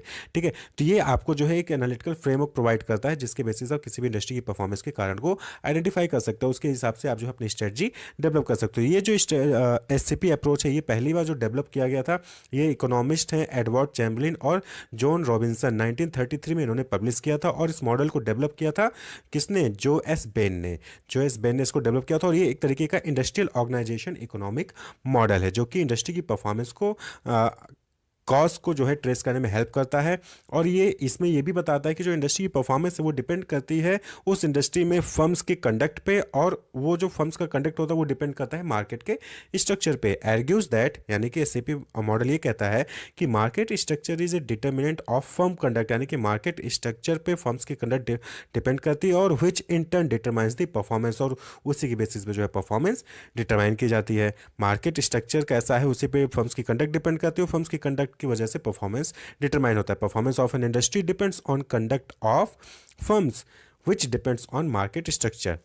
क्लियर है, मार्केट स्ट्रक्चर का मतलब क्या हो गया, जैसे आप कहते हैं ना मोनोपोली है, डुओपोली है, ओलिगोपोली है, मोनोपोलिस्टिक कंपटीशन है, प्राइसिंग बहुत टफ है, वहाँ पे नंबर ऑफ बायर्स ज़्यादा हैं या फिर नंबर ऑफ बायर्स कम है, या फिर वहाँ पे जो है सेलिंग जो है रेगुलर नहीं होती है, सीजनल सेलिंग है। तो ये सारी चीज़ें मार्केट स्ट्रक्चर को शो करती है, और उसी के अकॉर्डिंग जो है फर्म्स वहाँ पे परफॉर्म करती है, और उसी के अकॉर्डिंग जो है परफॉर्मेंस होती है किसी भी इंडस्ट्री की। आप हम देख सकते हैं कंपोनेंट ऑफ फर्म्स के यहाँ पे। तो मार्केट स्ट्रक्चर में क्या क्या, मार्केट स्ट्रक्चर मतलब कि वही चीज़ें, कॉम्पिटेटिव स्ट्रक्चर कैसा है, मोनोपोली है, सिंगल सेलर है, या फिर डुओपोली है, ओलिगोपोली है, मोनोपोलिस्टिक कंपटीशन है, number and size of firms कितना है उस इंडस्ट्री में, barriers to entry and exit, यानी कि उस इंडस्ट्री में आना जाना कितना आसान है, टाइप ऑफ फर्म्स, किस टाइप की फर्म्स उस इंडस्ट्री में काम कर रही है, कॉस्ट स्ट्रक्चर कैसा है, यानी कि वहाँ पे इकोनॉमीज ऑफ स्केल अचीव हो पा रही है कि नहीं हो पा रही, यानी कि जितनी कैपेसिटी उतना प्रोडक्शन किया जा रहा है कि नहीं किया जा रहा है, जो हमारे पास रॉ मटेरियल उसके अकॉर्डिंग हम वहाँ पे प्रोडक्शन कर पा रहे हैं कि नहीं कर पा रहे हैं, फिक्स्ड कॉस्ट कैसा है, वेरिएबल कॉस्ट कैसा है, कि फिक्स्ड कॉस्ट कितना लग रहा है, ज़्यादा लग रहा है, फिर वेरिएबल कॉस्ट ज़्यादा फ्लक्चुएट करता है, डिमांड स्ट्रक्चर वहाँ पे कैसा है, power and size of customer कैसा है उस इंडस्ट्री में, और सेल्स, यानी कि रेगुलर सेल्स है या फिर सीजनल सेल्स है या फिर ईयरली सेल्स होते हैं। इस तरीके से आप जो वहाँ पे उसके हिसाब से आपका मार्केट स्ट्रक्चर डिपेंड करता है, और इसी की मार्केट स्ट्रक्चर के बेसिस पे ही आपका फर्म्स का कंडक्ट डिपेंड करता है। भाई ऑब्वियस बात है, जैसा मार्केट स्ट्रक्चर होगा उसी के अकॉर्डिंग आप R&D यानी रिसर्च एंड डेवलपमेंट करेंगे, मर्जर एक्विजिशन की डिसाइड करेंगे, प्राइसिंग स्ट्रेटजी डेवलप करेंगे, आप जो है इनोवेशन करेंगे, और प्रोडक्ट डिफरेंशिएशन भी आप लेके आएंगे। तो ये डिपेंड करता है कि आप कौन सी मार्केट स्ट्रक्चर में है, जैसा मार्केट स्ट्रक्चर होगा उसी के अकॉर्डिंग आप R&D, merger acquisition, innovation, product difference. जैसे IT इंडस्ट्री में है, तो IT इंडस्ट्री में तो वहाँ पे आए दिन कुछ ना कुछ जो है आप इनोवेशन करते रहे, नई नई टेक्नोलॉजी लेते आते हैं, 2G 3G 4G 5G, आप देखेंगे एंड्रॉइड फ़ोन्स हो गए, मल्टीमीडिया फ़ोन्स हो गए, तो आए दिन नए नए सारे ऐप्स आते रहते हैं। तो ये इनोवेशन यहाँ पे होता रहता है। तो IT इंडस्ट्री की परफॉर्मेंस भी क्या है, देखिए अच्छी है, यानी नए नए इनोवेशन होते रहते हैं, R&D होते रहते हैं, तो वहाँ की परफॉर्मेंस भी अच्छी होती है। तो परफॉर्मेंस कैसे मेजर कर पाएंगे आप, तो परफॉर्मेंस हो गया प्रॉफिटेबिलिटी, यानी कि प्रॉफिटेबिलिटी आ रही है, रिटर्न ऑन इक्विटी अच्छा आ रहा है, वैल्यू क्रिएशन हो रहा है, ग्रोथ हो रहा है कंपनी का, इंडस्ट्री का, लोगों का, फर्म्स का, और शेयर होल्डर का रिटर्न भी जो है वो टोटल जो है TSR जो टोटल शेयर होल्डर रिटर्न है वो भी बढ़ रहा है। तो आप उसकी परफॉर्मेंस को मेजर कर सकते हैं। तो यहीं पे ये चीज़ कही गई है, एससीपी अप्रोच इसी में हेल्प करता है कि आप मार्केट स्ट्रक्चर को आइडेंटिफाई कर सके, उसके कंडक्ट को और उसकी परफॉर्मेंस को। तो इंडस्ट्री की परफॉर्मेंस किस वजह से जो है अच्छी है, और इंडस्ट्री की परफॉर्मेंस जो है वो फर्म्स की कंडक्ट पे, और फर्म्स की कंडक्ट जो है वो मार्केट शेयर पे डिपेंड करता है। इसी चीज़ को एनालाइज करने में ये हेल्प करता है, जिसके बेसिस पे आप जो है अपनी स्ट्रेटजी डेवलप कर सकते हैं। तो आप यहाँ पे आप देखते होंगे कि जैसे वो इंडस्ट्री जहाँ पे कंपटीशन हाई होता है, आप सपोज करें कि मार्केट स्ट्रक्चर है ऐसा है जहाँ पे कंपटीशन हाई है, यानी कि परफेक्ट कंपटीशन है, तो वहाँ पे और क्या चाहिए, तो वेरी फ्यू ऑप्शंस अवेलेबल होते हैं कंपनीज के लिए। बहुत सारी कंपनीज होंगे तो ज़्यादा ऑप्शंस तो अवेलेबल होते नहीं है, तो वहाँ पे कंस्ट्रेंट्स भी ज़्यादा होते हैं। तो इस केस में क्या है, इंडस्ट्री जो है वो सोशल वेलफेयर के मैक्सिमाइज कर सकती है, लेकिन लॉन्ग रन में देखेंगे तो आपका जो कंपनी का जो कॉस्ट ऑफ कैपिटल तो लॉन्ग रन में जाके कंप्लीट हो, यानी कि अचानक से आप जो है प्रॉफिट नहीं कमा सकते। लेकिन मोनोपोली के अगर आप सपोज करें कि कंपटीशन कम है, मोनोपोली है, तो वहाँ पे जो है ऑप्शंस बहुत सारे रहते हैं फर्म्स के पास, और वो जो है कुछ शॉर्ट टर्म में ही जो अपना कॉस्ट ऑफ कैपिटल को रिकवर कर सकते हैं। लेकिन कंपटीशन ज़्यादा है तो वहाँ पे लॉन्ग रन में आपको cost of capital complete cover करने का मौका मिलता है।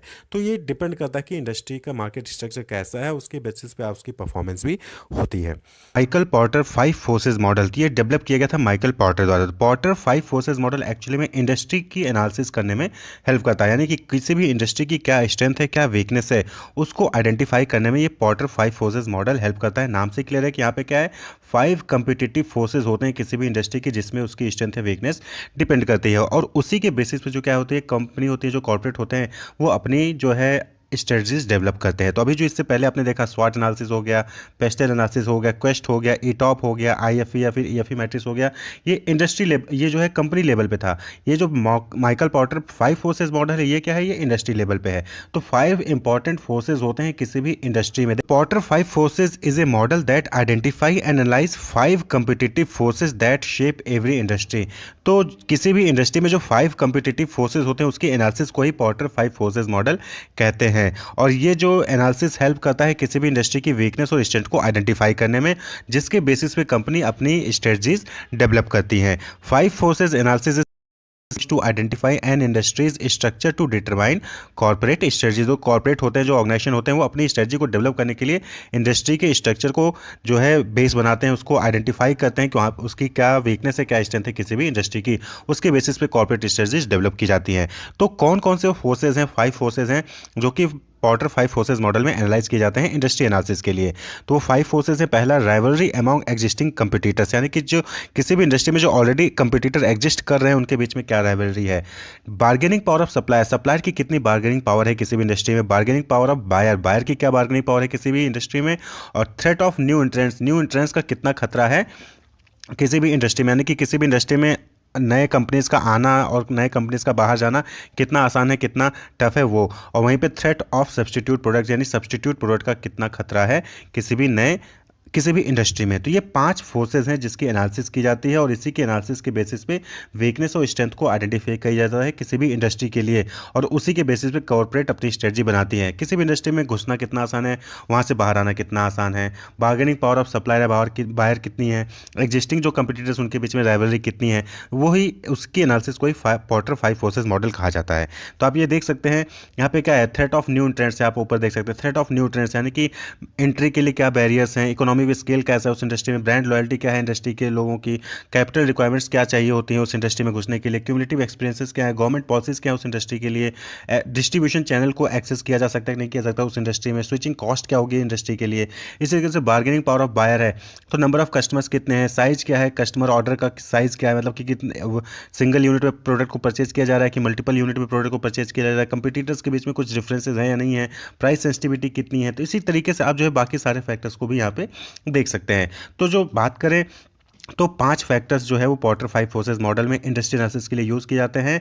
Rivalry among the existing competitor, threat of new entrance, threat of substitute product, bargaining power of buyer और बार्गेनिंग पावर ऑफ सप्लायर। तो इसी के बेसिस पे किसी भी इंडस्ट्री की स्ट्रेंथ और वीकनेस को आइडेंटिफाई किया जाता है, और उसी के बेसिस पे जो कंपनीज होती हैं, जो फर्म्स होती हैं, वो अपनी जो है स्ट्रेटजीज डेवलप करती हैं।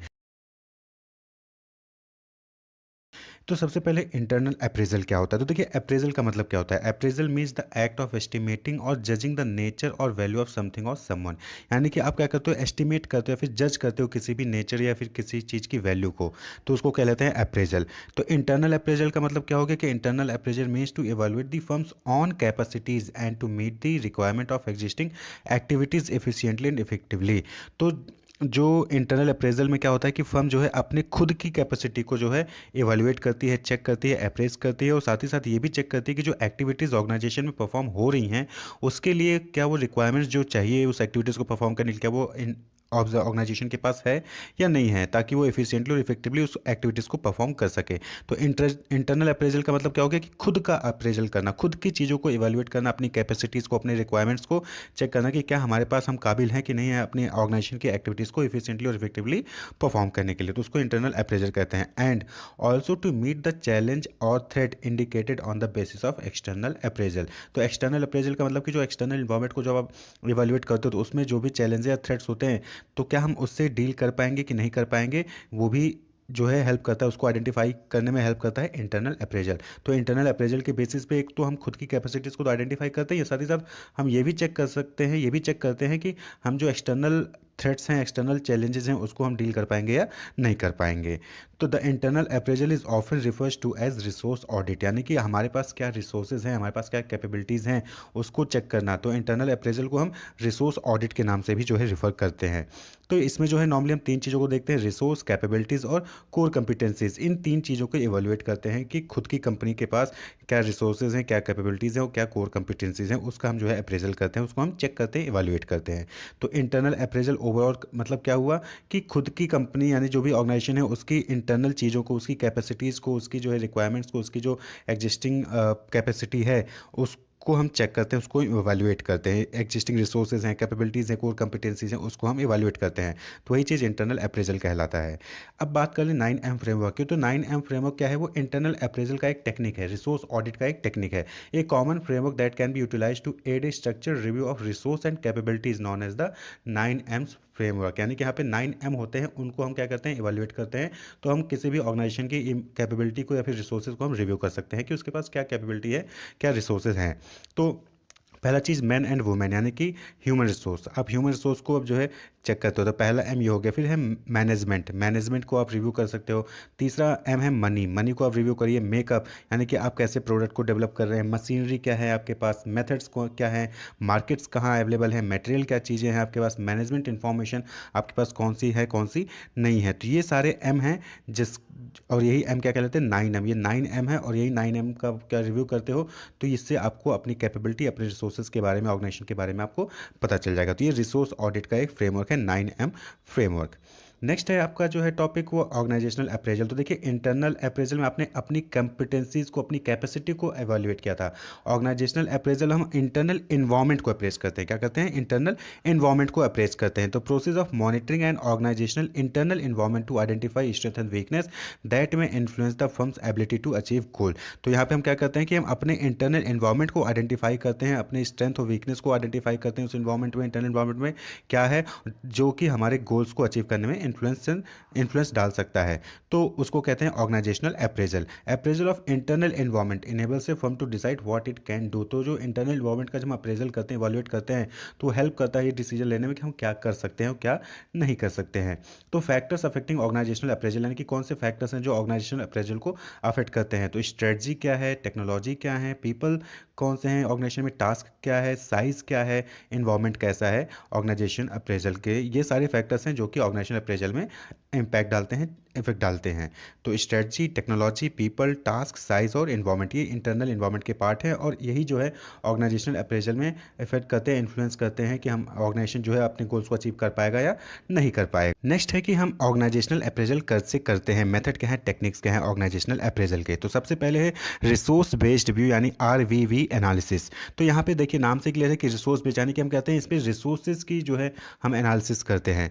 तो this analysis formulates the firm to be a bundle of resources. इस एनालिसिस के अकॉर्डिंग जो फर्म है वो क्या होता है, बंडल ऑफ रिसोर्सेज होता है। यानी कि किसी भी फर्म में बहुत सारे रिसोर्सेज होते हैं, उसकी एनालिसिस आपको करनी है, तो आप जो है सक्सेसफुली कंपटीशन को फेस कर पाएंगे जो मार्केट में होता है। The resources are divided into two categories. तो RVV एनालिसिस के तहत जो है रिसोर्सेज को दो कैटेगरी में जो है डिवाइड किया गया, जो फर्म्स की रिसोर्सेज होती हैं। एक है टेंजिबल, दूसरा है इनटेंजिबल। यानी कि ऑर्गेनाइजेशन में किसी फर्म में एक टेंजिबल रिसोर्सेज होता है और वहीं पे दूसरा जो है वो इनटेंजिबल रिसोर्सेज होता है। टेंजिबल यानी कि कैपिटल हो गया, टेक्नोलॉजी हो गया, वहीं पे इनटेंजिबल यानी कि कैपेबिलिटी, डिसीजन मेकिंग, मूवमेंट या मैनेजमेंट। यानी कि टेंजिबल यानी कि जो चीज़ें फिजिकली एग्जिस्ट करती हैं फर्म्स के अंदर, वहीं पे इनटेंजिबल जो कि फिजिकली एग्जिस्ट नहीं करती लेकिन होती हैं, वो भी क्या है, वो भी रिसोर्सेज होती हैं। यानी ह्यूमन रिसोर्स की कैपेबिलिटी, उनकी परफॉर्मेंस, उनकी स्किल्स, ये इनटेंजिबल है, वो आपको दिखेंगे नहीं लेकिन वो भी क्या है, रिसोर्सेज होते हैं।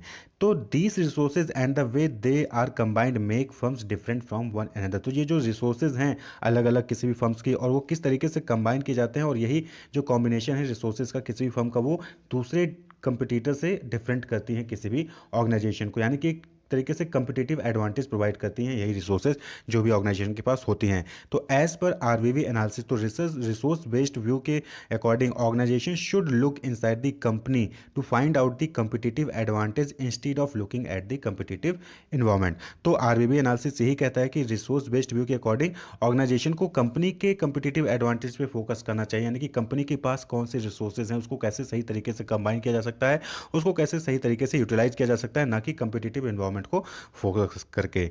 तो जे बर्ने हैं जिन्होंने ये प्रपोज किया था आरबीवी, जो रिसोर्स वेस्ट व्यू एनालिसिस है ऑर्गेनाइजेशन अप्रेजल का, उसको जो है जे बर्ने ने प्रपोज किया था।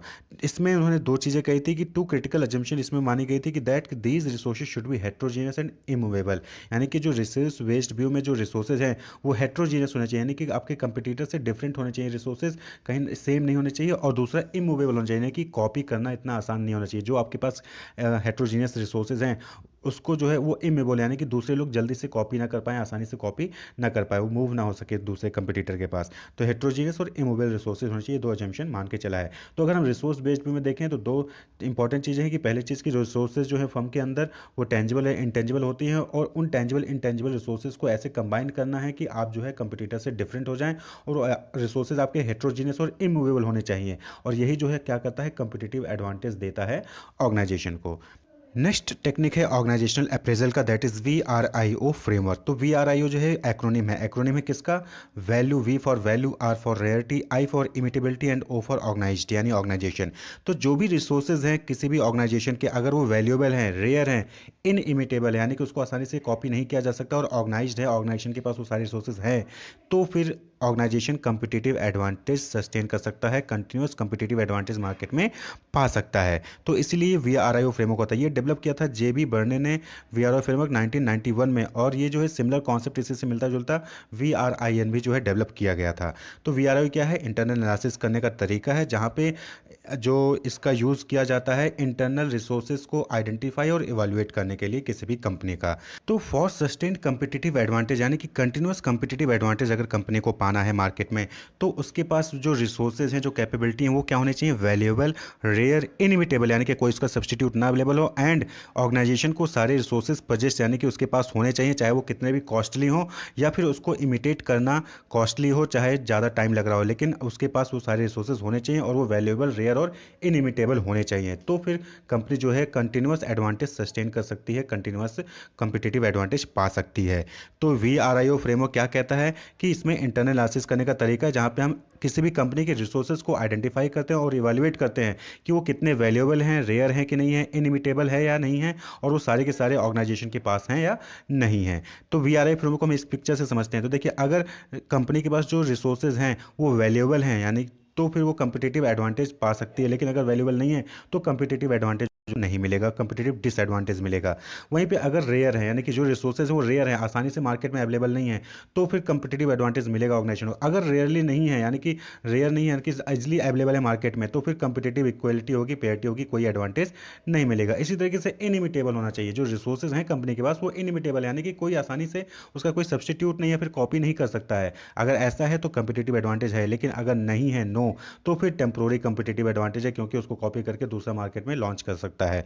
और इसी तरीके से ऑर्गेनाइज्ड, यानी कि जो भी रिसोर्सेज हैं वो ऑर्गेनाइज्ड हैं और ऑर्गेनाइजेशन के पास हैं या नहीं है, अगर नहीं है तो फिर अनयूज्ड कंपिटिटिव एडवांटेज, यानी कि वो उसका यूज़ नहीं कर रही है कंपनी, तो डिसएडवांटेज होगा, कंपिटिटिव एडवांटेज नहीं मिलेगा। लेकिन अगर ऑर्गेनाइज्ड है और ऑर्गेनाइजेशन के पास वो सारे रिसोर्सेज हैं और वैल्यूएबल हैं, रेयर और इनिमिटेबल है, तो उसको क्या होगा, सस्टेन्ड कंपिटिटिव एडवांटेज उसको मिलेगा, यानी कि कंटिन्यूस कंपिटिटिव एडवांटेज वो मार्केट में गेन कर सकता है। तो VRIO फ्रेमवर्क यही कहता है कि जो भी रिसोर्सेज हैं वो वैल्यूएबल होने चाहिए।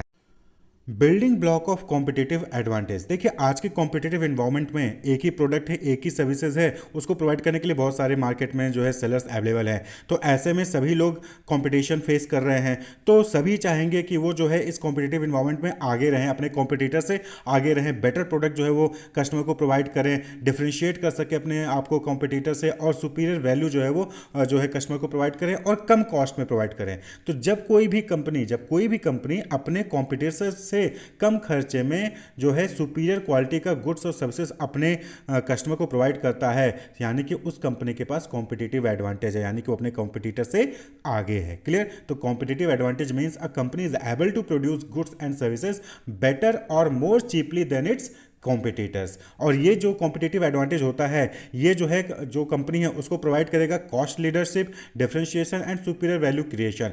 कॉस्ट लीडरशिप कहने का मतलब है कि कम खर्चे में, अपने कॉम्पिटिटर से कम खर्चे में जो है वो प्रोडक्ट को प्रोड्यूस कर पा रहा है। डिफरेंशिएशन, अपने कॉम्पिटिटर से अपने आप को डिफरेंशिएट कर पा रहा है। और यहाँ पर सुपीरियर वैल्यू क्रिएशन, अपने कॉम्पिटिटर से अच्छी क्वालिटी का प्रोडक्ट और अच्छी क्वालिटी की सर्विसेज जो है वो कस्टमर को प्रोवाइड कर रहा है। तो इसलिए कॉम्पिटिटिव एडवांटेज हर कंपनी चाहेगा कि उसको कॉम्पिटिटिव एडवांटेज हो, यानी वो अपने कॉम्पिटिटर से बेटर सर्विसेज और गुड्स को प्रोवाइड करे और चीपली, सस्ते में, कम कॉस्ट में जो है, कम प्राइस में जो है अपने कस्टमर को जो है प्रोडक्ट को प्रोवाइड करे। क्लियर? तो ये जो कॉम्पिटिटिव एडवांटेज है, इसको पाने के लिए कंपनी को 4 बिल्डिंग ब्लॉक्स है उस पर फोकस करना पड़ता है। बिल्डिंग ब्लॉक्स क्या होते हैं? Basic thing. बिल्डिंग ब्लॉक्स कहने का मतलब कि basic thing that are put together to make something exist. जैसे घर है, घर को बनाने के लिए गिट्टी, मोरंग, सीमेंट, ईंट ये सब चाहिए होता है ना, तो बिल्डिंग ब्लॉक हो गए। इसी तरीके से कॉम्पिटिटिव एडवांटेज पाने के लिए 4 इंपॉर्टेंट बिल्डिंग ब्लॉक्स हैं जिसको फोकस करना चाहिए कंपनी को। अगर वो इस पर फोकस करेगी तो वो कॉम्पिटिटिव एडवांटेज पा सकती है। क्लियर? वो 4 चीजें कौन है? सुपीरियर एफिशिएंसी,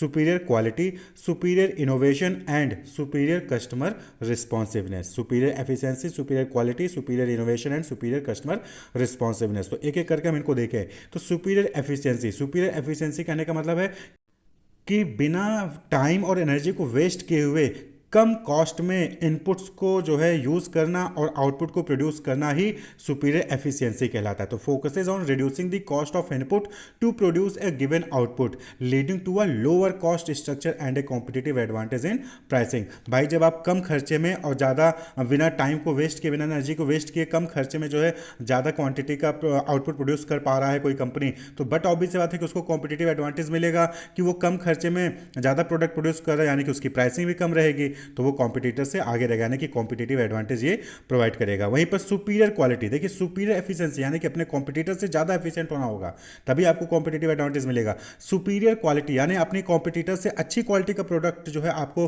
कस्टमर को प्रोवाइड करना पड़ेगा, तभी आपको कॉम्पिटिटिव एडवांटेज मिलेगा। तो ऑफरिंग प्रोडक्ट्स और services that have higher utility for customer. Utility means benefit. Customer को जब आपके प्रोडक्ट को परचेज करके कस्टमर को ज़्यादा बेनिफिट मिलेगा तो आपको कॉम्पिटिटिव एडवांटेज मिलेगा। तो ऑफन थ्रो बेटर फीचर। अब ये जो हायर यूटिलिटी है वो कैसे प्रोवाइड किया जाएगा? बेटर फीचर्स प्रोवाइड करके। ड्यूरेबिलिटी यानी कॉम्पिटिटर का प्रोडक्ट है वो 10 साल है, आप 15 साल की गारंटी दीजिए। रिलायबिलिटी। क्लियर? तो ऐसी चीज़ें जो वैल्यू जो है वो ऐड करती है प्रोडक्ट में, इस तरीके की जो है क्वालिटी आप जो है प्रोवाइड करिए तो कंपनी को कॉम्पिटिटिव एडवांटेज मिलेगा। क्लियर? तो यहाँ पर कॉम्पिटिटर के पॉइंट ऑफ व्यू से फोकस करके चलना है। कॉम्पिटिटर जितना कर रहा है उससे कम खर्चे में आप प्रोडक्ट को बनाइए। कॉम्पिटिटर जो प्रोडक्ट बना रहा है उससे अच्छी क्वालिटी का प्रोडक्ट बनाइए, सुपीरियर क्वालिटी। क्लियर? इसी तरीके से अगला है सुपीरियर इनोवेशन, यानी कि क्रिएशन ऑफ न्यू और इंप्रूव्ड प्रोडक्ट, सर्विसेज और process that differentiate a company from its rivals and can enhance efficiency, quality और कस्टमर रिस्पॉन्सिवनेस। तो जो कंपनी है उसको रिसर्च एंड डेवलपमेंट में फोकस करना चाहिए, जिससे कि वो कुछ नया और इंप्रूव्ड प्रोडक्ट और सर्विसेज जो है कस्टमर को प्रोवाइड कर सके, जो कि डिफरेंट हो। किससे? कंपटीटर से। कंपटीटर जो है प्रोडक्ट या सर्विसेज प्रोवाइड कर रहा है उससे डिफरेंट जो है आपको अच्छी क्वालिटी का प्रोडक्ट और सर्विसेज प्रोवाइड करना है, और वो कैसे होगा? इनोवेशन के जरिए होगा। क्लियर? कुछ ना कुछ आप जो है क्वालिटी में चेंज करिए, फीचर्स में चेंज करिए, ड्यूरेबिलिटी में चेंज करिए। तो इनोवेशन वहां पर जो है कुछ ना कुछ करते रहना है, इंप्रूवमेंट अपने प्रोडक्ट में करते रहना है। आप देखेंगे मोबाइल कंपनीज को तो आए दिन कोई ना कोई अपडेट लेकर आते हैं, कोई नया फीचर्स जो है वो एड ऑन करके आते हैं, अच्छी क्वालिटी का कैमरा लेके आते रहेंगे, तो नए नए मॉडल्स जो है वो मोबाइल के आपको देखेंगे तो लॉन्च होता रहता है। इनोवेशन के पॉइंट ऑफ व्यू देखिए 2G 3G 4G 5G 6G की भी जो है अब वहाँ पर काम हो रहा है अपने इंडिया में।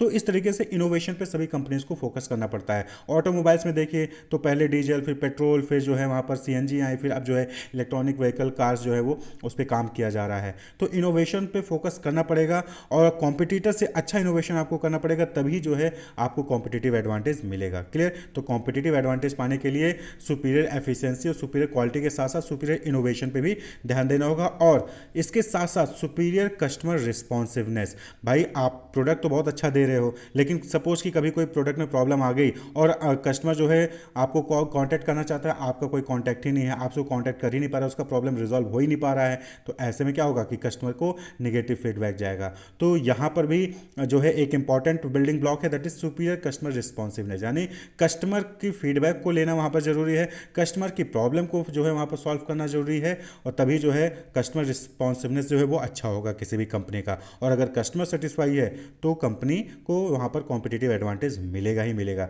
तो meeting customer need more effectively by being flexible, quick to adopt and attentive to their demands. Customer की क्या डिमांड्स है, कस्टमर की क्या जो है रिक्वायरमेंट्स है, कस्टमर की क्या क्वालिटी जो है कंप्लेन है, क्या उसकी जो है प्रॉब्लम्स है, उसको आपको आइडेंटिफाई करना है, उसको सॉल्व करना है। जब आप कस्टमर के अकॉर्डिंग जो है उसकी प्रॉब्लम को सॉल्व करेंगे, कस्टमर के अकॉर्डिंग उसको प्रोडक्ट और सर्विसेज प्रोवाइड करेंगे, तो कस्टमर सेटिस्फाई सेटिस्फाई होगा, फिर जो है आप कॉम्पिटिटिव एडवांटेज कंपनी को मिलेगा ही मिलेगा। क्लियर।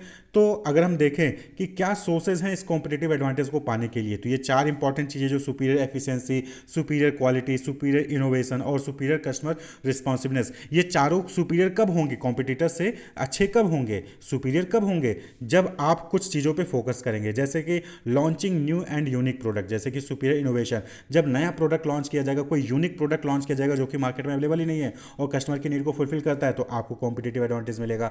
ऑफरिंग लो प्राइस, कॉम्पिटिटर जितने में प्रोडक्ट आपको दे रहा है, जितने में जो है जिस प्राइस में आपको जो सर्विसेज दे रहा है उससे कम प्राइस में आप सेम सर्विस सेम क्वालिटी का प्रोडक्ट दे रहे हैं, तो जाहिर सी बात है कि आपको एडवांटेज मिलेगा।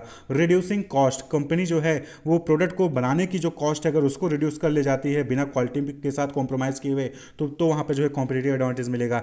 इंक्रीजिंग मार्केट रीच, बहुत बार होता है कि कुछ कंपनीज होती हैं प्रोडक्ट बहुत अच्छा होता है लेकिन जो है वो खाली मेट्रो सिटीज़ में ही अवेलेबल होती हैं, जो है रूरल एरियाज को कवर नहीं करती हैं, तो ऐसे में जो है वो उतना ज़्यादा ग्रोथ नहीं कर पाते, तो इसलिए मार्केट रीच को बढ़ाना है, डिस्ट्रीब्यूशन चैनल को इफेक्टिव बनाना है। क्लियर।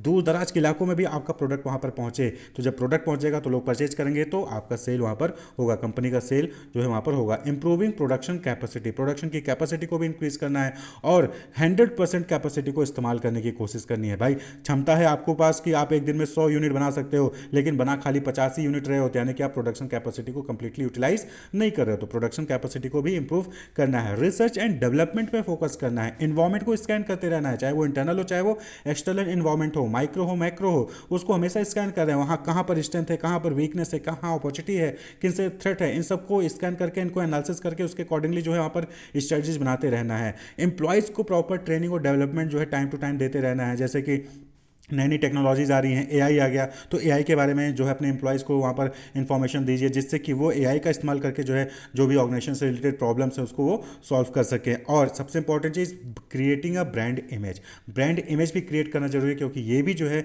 एक इंपॉर्टेंट रोल प्ले करता है कॉम्पिटिटिव एडवांटेज में, कि ब्रांड अच्छा है तो जाहिर सी बात है कि कॉम्पिटिटर से आपको जो है डिफ्रेंशिएट किया जाएगा, कस्टमर आपको जो है अलग नज़रिए से देखेगा, एक पॉजिटिव इमेज के जरिए देखेगा और आपके प्रोडक्ट को वो प्रीफर भी करेगा। तो ये कुछ सोर्सेज हैं जिसके जरिए कॉम्पिटिटिव एडवांटेज मिल सकता है। तो कहने का मतलब है कि अगर सुपीरियर एफिशिएंसी है, सुपीरियर क्वालिटी है, सुपीरियर इनोवेशन और सुपीरियर कस्टमर रिस्पॉन्सिवनेस है, तो कॉम्पिटिटिव एडवांटेज किसी भी कंपनी को मिलेगा। और ये सुपीरियर वाली चीज़ें पाने के लिए ये सारी काम जो आप देख रहे हैं सोर्सेज ऑफ कॉम्पिटिटिव एडवांटेज ये करने पड़ेंगे कंपनी को, तभी उस कंपनी की एफिशिएंसी, क्वालिटी, इनोवेशन ये जो है सुपीरियर होगी। नेक्स्ट टॉपिक है using resources to gain competitive advantage and its sustainability, यानी कि किस तरीके से जो ऑर्गेनाइजेशन है वो अपने रिसोर्सेज का इस्तेमाल करके कॉम्पिटिटिव एडवांटेज पा सकती है। कॉम्पिटिटिव एडवांटेज पाने का मतलब है कि एडवांटेज ओवर कॉम्पिटिटर, यानी कि कंपनी कुछ ऐसा ऑफर कर रही है चाहे वो ग्रेटर वैल्यू हो या फिर लोअर प्राइसेज हो as per compare to competitor, जिसकी वजह से कॉम्पिटिटर से ज़्यादा एडवांटेज कंपनी को मिल रहा है। और इस चीज़ को सस्टेन रखना, सस्टेन कहने का मतलब यहाँ पर क्या हो गया कि ये चीज़ें मेंटेन रखना कि हमेशा आप कॉम्पिटिटर से आगे रहें, हमेशा आपको कॉम्पिटिटर के कंपैरेटिव में ये एडवांटेज आपको हमेशा मिलता रहे। इस चीज़ को सस्टेन करने के लिए आप रिसोर्सेज का किस तरीके से इस्तेमाल करते हैं, तो यूजिंग रिसोर्सेज, यानी कि जो रिसोर्सेज हैं ऑर्गेनाइजेशन के पास, चाहे वो ह्यूमन रिसोर्स हो, चाहे वो रॉ मटेरियल हो, चाहे उनका प्रोडक्ट हो, चाहे उनका डिज़ाइन हो, चाहे उनकी टेक्नोलॉजी हो, उस रिसोर्सेज का सही तरीके से अगर ऑर्गेनाइजेशन या फिर कंपनी इस्तेमाल करती है तो वो अपने कॉम्पिटिटर से ज़्यादा एडवांटेज पाएगी और इस चीज़ को वो सस्टेन करके भी रखेगी, यानी कि हमेशा अपने कॉम्पिटिटर से आगे ही रहेगी। तो एक company can gain competitive advantages and sustainability by possessing resources and capabilities that are valuable, rare, hard to imitate and non substitutable, यानी कि कौन सी कंपनी कॉम्पिटिटिव एडवांटेज पा सकती है और उसको सस्टेन करके रख सकती है, ऐसी कंपनी जिसके पास ऐसे रिसोर्सेज और कैपेबिलिटीज हैं जो वैल्यूएबल हों, जिनकी वैल्यू है मार्केट में, जो रेयर हों, सबके पास ना हो, हार्ड टू इमिटेट, जिनको कोई दूसरा कॉपी ना कर सके, और नॉन सब्स्टिट्यूटेबल, यानी कि जिसका कोई सब्स्टिट्यूट मार्केट में अवेलेबल ना हो। अगर किसी कंपनी के पास इस तरीके के रिसोर्सेज और कैपेबिलिटीज हैं तो उसको अपने कॉम्पिटिटर पे एडवांटेज मिलेगा और वो इस चीज़ को सस्टेन करके रख भी सकता है। जैसे मैगी का सीक्रेट मसाला फॉर्मूला आप जानते हैं, तो मैगी का जो मसाला है आप देखेंगे उसका टेस्ट अभी तक कोई भी कॉपी नहीं कर पाया है, तो ये कॉम्पिटिटिव एडवांटेज है, कॉम्पिटिटर से आगे है मैगी, मैगी का वो टेस्ट कोई भी कॉपी नहीं कर पाता, इसलिए कहीं ना कहीं मैगी की सेल सबसे ज़्यादा है। क्लियर। और वो सस्टेनेबल भी है, यानी कि वो लगातार वो चीज़ बनी भी हुई है। क्लियर। इसी तरीके से आप एप्पल का देखिए, तो जो एप्पल का है इंटीग्रेटेड हार्डवेयर, सॉफ्टवेयर और जो सर्विसेज प्रोवाइड कर रहे हो, वैल्यूएबल है, रेयर और डिफिकल्ट टू इमिटेट है। क्लियर, यानी कि सब एप्पल की सिस्टम को सब कॉपी नहीं कर पा रहे हैं, ठीक है। तो एप्पल भी क्या है, कॉम्पिटिटिव एडवांटेज है उसके पास मार्केट में, क्लियर, और वो उसने इस चीज़ को सस्टेन करके रखा हुआ है, यानी कि इस चीज़ को मेंटेन करके रखा हुआ है। ऐसा नहीं कि आज हो कल नहीं है, हमेशा एप्पल टेक्नोलॉजी के मामले में देखा जाए तो आगे ही रहा है अपने कॉम्पिटिटर से। तो इस तरीके से अपने रिसोर्सेज का इस्तेमाल करके कंपनी जो है वो कॉम्पिटिटिव एडवांटेज पा सकती हैं और सस्टेन रख सकते हैं उस एडवांटेज को। कब, जब उनके पास ऐसे रिसोर्सेज और कैपेबिलिटीज़ होंगी जो कि वैल्यूएबल होंगे, रेयर होंगे, हार्ड टू इमिटेट, यानी कि उनको कॉपी नहीं कर सकता कोई भी, और नॉन सब्सटीट्यूएबल, यानी कि उसका कोई सब्सटीट्यूट भी मार्केट में अवेलेबल नहीं हो सकता है, कॉम्पिटिटर कोई सब्सटीट्यूट भी उसका मार्केट में नहीं ला सकता है। तो companies use these unique resources and capabilities to create a superior value for customers that competitor find difficult और impossible to replicate, leading to sustain return.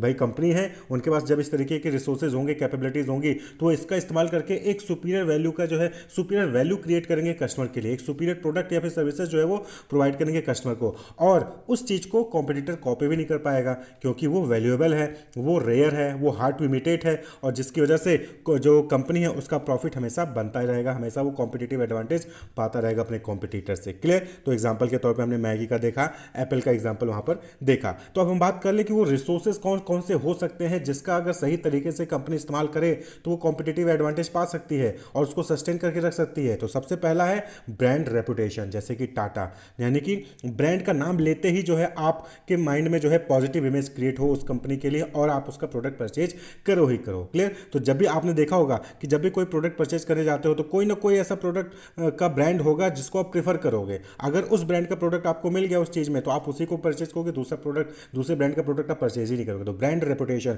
ये एक इंपॉर्टेंट रिसोर्स है, एक इंपॉर्टेंट कैपेबिलिटी है, कह लीजिए रिसोर्स है, जिसका इस्तेमाल जो है कंपनी कॉम्पिटिटिव एडवांटेज पाने के लिए कर सकती है। अगर किसी कंपनी का ब्रांड है मार्केट में तो वो कॉम्पिटिटर से हमेशा आगे ही रहेगा, clear. Unique technology and product design, ये भी एक इंपॉर्टेंट रिसोर्स है। अगर किसी कंपनी के पास यूनिक टेक्नोलॉजी है या प्रोडक्ट डिजाइन है तो वो कहीं ना कहीं उसको कॉम्पिटिटिव एडवांटेज मिलेगा और उसको कोई दूसरा कॉपी भी नहीं कर पाएगा क्योंकि उसका डिजाइन है, टेक्नोलॉजी है, उसका पेटेंट मिल जाता है, उसका जो है ट्रेडमार्क मिल जाता है, कॉपीराइट मिल जाता है, तो कोई दूसरा इस्तेमाल भी नहीं कर सकता है, क्लियर। जैसे एप्पल हो गया, सैमसंग हो गया, इनके पास यूनिक टेक्नोलॉजी है, कोई दूसरा इमिटेट कर ही नहीं पा रहा है। इसी तरीके से एक्सेप्शनल कस्टमर सर्विस, जैसे डेल है, मारुति है, आप मारुति की कस्टमर सर्विस को देखिए, आप कहीं भी चले जाइए मारुति के शोरूम, मारुति के जो सेंटर्स हैं, सर्विस सेंटर आपको देखने को मिल जाएगी, लेकिन वहीं पर अदर कंपनीज के आप देखेंगे तो हर जगह आपको अभी जो है as per compare to Maruti customer service आपको हर जगह नहीं मिल पाएगी। आपको मेट्रो सिटीज में या फिर बड़े शहरों में ही जाना पड़ता है उन चीज़ों की सर्विस के लिए, क्लियर। तो एक्सेप्शनल कस्टमर सर्विस ये भी जो है एक इंपॉर्टेंट रिसोर्स है, इससे भी जो है कंपनीज अपने आप को आगे रख सकती हैं। भाई मारुति की हर जगह, आप जिस भी एरिया में मारुति का शोरूम होगा और किसी का शोरूम नहीं होगा वहां पे, तो लोग मारुति को ही परचेज करेंगे ना। इसी तरीके से आता है एफिशिएंट डिस्ट्रीब्यूशन चैनल, यानी कि वो कंपनीज जिसका डिस्ट्रीब्यूशन चैनल बहुत अच्छा है वो भी जो है कॉम्पिटिटिव एडवांटेज पा सकती है। अब रूरल एरियाज में आप जो है प्रोडक्ट अपना डिलीवर कर पा रहे हो तो आपका सेल आगे रहेगा। वहीं पर कुछ कंपनीज ऐसी हैं जो खाली मेट्रो सिटीज में ही रह जा रही है, उनका जो है जो प्रोडक्ट डिस्ट्रीब्यूशन चैनल है वो रूरल एरियाज को कवर ही नहीं करता है, तो ऐसे में उनके जो कस्टमर्स है खाली मेट्रो सिटीज में, लेकिन वहीं पर एक दूसरी कंपनी है जिसका डिस्ट्रीब्यूशन चैनल बड़ा है और वो अपने प्रोडक्ट को दूर दराज इलाकों में भी जो है वो डिलीवर कर रहा है, तो उसका डिस्ट्रीब्यूशन चैनल बहुत अच्छा है और उसकी सेल भी क्या होगी, ज़्यादा होगी। भाई जो कंपनी खाली मेट्रो सिटीज में डिलीवर करिए, खाली मेट्रो सिटी के ही लोग खरीदेंगे। जो कंपनी रूरल एरियाज में भी डिलीवर कर रही है तो मेट्रो सिटी के साथ साथ रूरल एरिया के लोग भी उसको प्रोडक्ट को परचेज कर रहे हैं, तो डिस्ट्रीब्यूशन चैनल जिसका बड़ा होगा कॉम्पिटिटिव एडवांटेज उसको मार्केट में मिलेगा। तो अमेजोन, फ्लिपकार्ट, मैगी, इन सबको देखिए, मैगी जो है आप कहीं भी जाइए मैगी आपको हर जगह मिल जाता है। पार्ले जी का बिस्किट कहीं भी जाइए, चाहे रूरल एरिया हो चाहे कहीं भी हो, आपको हर जगह मिल जाता है। तो ये डिस्ट्रीब्यूशन चैनल जो है इनका एफिशिएंट है। कॉस्ट एडवांटेज, मारुति सुजुकी का एग्जांपल आप लेंगे तो मारुति सुजुकी में कहीं ना कहीं कॉस्ट एडवांटेज, अगर आप जो है ऑटोमोबाइल सेक्टर में देखें तो मारुति सुजुकी को कॉस्ट का एडवांटेज है और इसी वजह से कहीं ना कहीं मारुति सुजुकी की जो कार्स है वो भी सस्ती होती हैं as per compare to other brands. और मारुति सुजुकी सस्ते में जो है अच्छी सर्विसेज प्रोवाइड कर देता है, हर जगह सर्विस प्रोवाइड कर देता है और जो है लोगों के बजट में भी कार आ जाती है, तो कॉस्ट एडवांटेज। इसी तरीके से तो ये कुछ रिसोर्सेज हैं, जरूरी नहीं है कि खाली इन्हीं के पास हो, ये किसी की भी कंपनी के पास हो सकती हैं अगर वो सही तरीके से फोकस करे, सही तरीके से रिसोर्सेज को एलोकेट करे, सही तरीके से रिसर्च एंड डेवलपमेंट करे, इनोवेशन करे और उस चीज़ को अडॉप्ट भी करे। जैसे ग्रीन इनोवेशन आप देखिए, तो जो कंपनी आज के टाइम पे जो है ग्रीन टेक्नोलॉजी का इस्तेमाल कर रही हैं, लोग उनको प्रेफर भी कर रहे हो, कहीं ना कहीं वो अपने कॉम्पिटिटर से आगे हैं। अब जो कंपनी ईवी कार्स लॉन्च कर दे रही हैं तो बट ऑब्वियस बात है कि कॉम्पिटिटर से वो आगे चल रही है ना, तो ये कॉम्पिटिटिव एडवांटेज है। क्लियर। इंटरनल डेवलपमेंट, जैसे कि अब कस्टमर सर्विस प्रोवाइड करना है और अच्छी कस्टमर सर्विस प्रोवाइड करना है तो उसके लिए जरूरी है कि ट्रेनिंग और डेवलपमेंट एम्प्लॉय को वहाँ पर दी जाए, तो इंटरनल डेवलपमेंट पे भी कंपनी को फोकस करना चाहिए। तो ये कुछ पॉइंट्स हैं जिस पे फोकस करना चाहिए किसको, कंपनी को, तभी जो है वो ये रिसोर्सेज को सही तरीके से इस्तेमाल कर सकेंगे और रिसोर्सेज ये डेवलप कर पाएंगे, ये कैपेबिलिटी डेवलप कर पाएंगे, जिससे वो उनको कॉम्पिटिटिव एडवांटेज मिलेगा और वो उसको सस्टेन करके रख पाएंगे। क्लियर। तो इस तरीके से कंपनी जो है वो अपने रिसोर्सेज को, अपने कैपेबिलिटीज़ को इस्तेमाल करके कॉम्पिटिटिव एडवांटेज पा सकते हैं और उसको सस्टेन करके रख सकते हैं, जिससे कि उनका हमेशा मार्केट में एक ब्रांड बना रहेगा, मार्केट में हमेशा वो ग्रो करते रहेंगे, उनकी सेल्स हमेशा जो है अप रहेगी और वो प्रॉफिट मार्जिन अच्छा अर्न करते रहेंगे। नेक्स्ट है आपका जो है वैल्यू चेन एनालिसिस, यानी VCA एनालिसिस भी इसको कहते हैं। तो वैल्यू चेन यानी कि जो भी देखिए कोई भी ऑर्गेनाइजेशन है वो क्या क्रिएट करता है, वैल्यू। वैल्यू मीन्स प्रोडक्ट, कोई भी प्रोडक्ट बनाता है तो जो प्रोडक्ट बनाने में जितनी भी चीज़ें लगती हैं उसी की एनालिसिस की जाती है यहाँ पे, वैल्यू चेन एनालिसिस। तो हार्वर्ड बिजनेस स्कूल के प्रोफेसर माइकल पॉटर ने इस कॉन्सेप्ट को डेवलप किया था, वैल्यू चेन एनालिसिस, अपनी बुक में कम्पिटिटिव एडवांटेज नाम की बुक थी, उसमें इस कॉन्सेप्ट को उन्होंने डेवलप किया था। तो स्प्लिट बिजनेस उन्होंने क्या किया था इसमें कि उन्होंने बिजनेस एक्टिविटीज़ को स्प्लिट कर दिया था प्राइमरी और सेकेंडरी यानी सपोर्टिंग एक्टिविटीज़ में। कुछ एक्टिविटीज़ प्राइमरी होती हैं और कुछ एक्टिविटीज़ क्या होती हैं, सपोर्टिंग एक्टिविटीज़ होती हैं, जिसको हम सेकेंडरी एक्टिविटीज़ भी कहते हैं। वैल्यू चेन एनालिसिस यानी कि वैल्यू क्रिएशन में कुछ एक्टिविटीज़ प्राइमरी और कुछ एक्टिविटीज़ सपोर्टिंग होती हैं। Value chain represents the internal activities A firm engaged in when transforming input into output. तो वैल्यू चेन क्या शो करता है, जैसे कि मैंने अभी बताया कि वैल्यू चेन ये शो करता है कि जब आप इनपुट को आउटपुट में कन्वर्ट कर रहे होते हो तो उस वक्त कौन कौन सी एक्टिविटीज़ आप परफॉर्म करते हो। तो वो जो भी एक्टिविटीज़ परफॉर्म की जाती है इनपुट को आउटपुट में कन्वर्ट करने के लिए, उसमें से कुछ प्राइमरी एक्टिविटीज़ होती हैं और कुछ क्या होती है, सपोर्टिंग एक्टिविटीज़ होती हैं। तो उसी के एनालिसिस को क्या कहा गया है, वैल्यू चेन एनालिसिस कहा गया है।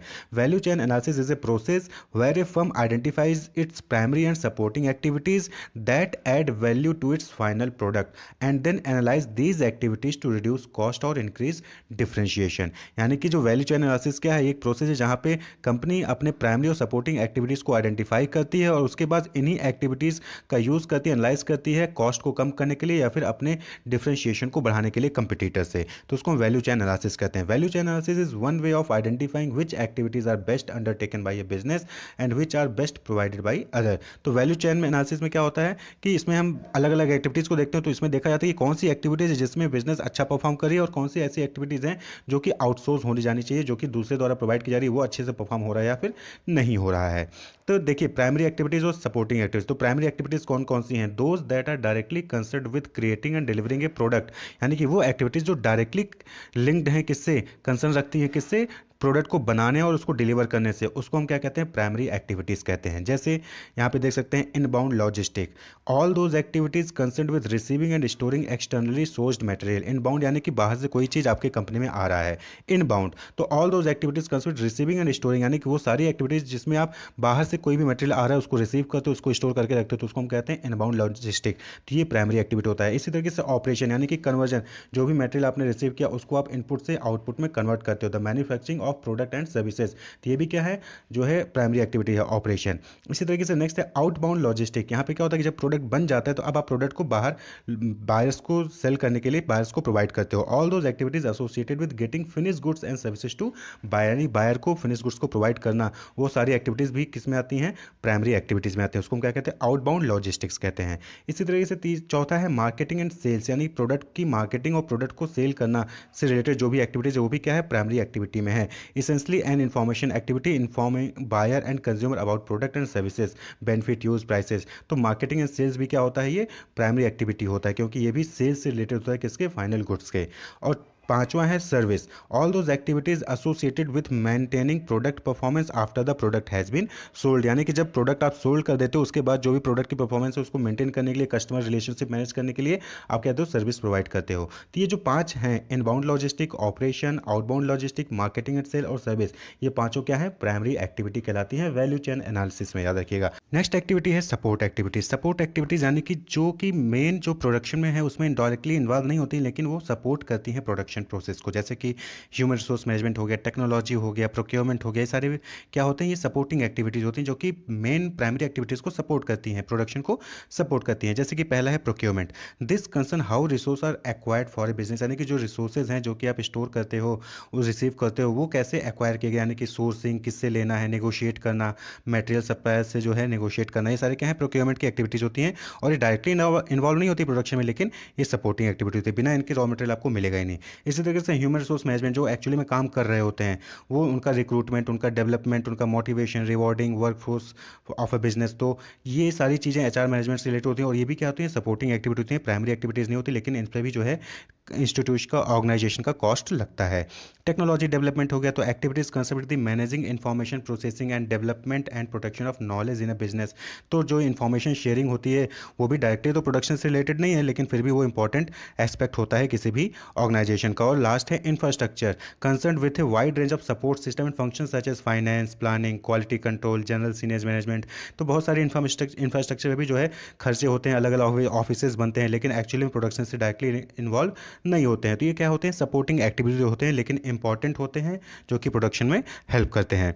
तो हम बात कर लें कि वीसीए का प्रोसेस क्या है, वैल्यू चेन एनालिसिस का प्रोसेस क्या है। तो नॉर्मली 3 स्टेप होता है। पहला कि आपको जो बिजनेस की प्राइमरी और सपोर्ट एक्टिविटीज़ को डिटरमाइन करना है कि कौन सी प्राइमरी है, कौन सी सपोर्टिंग एक्टिविटीज़ हैं।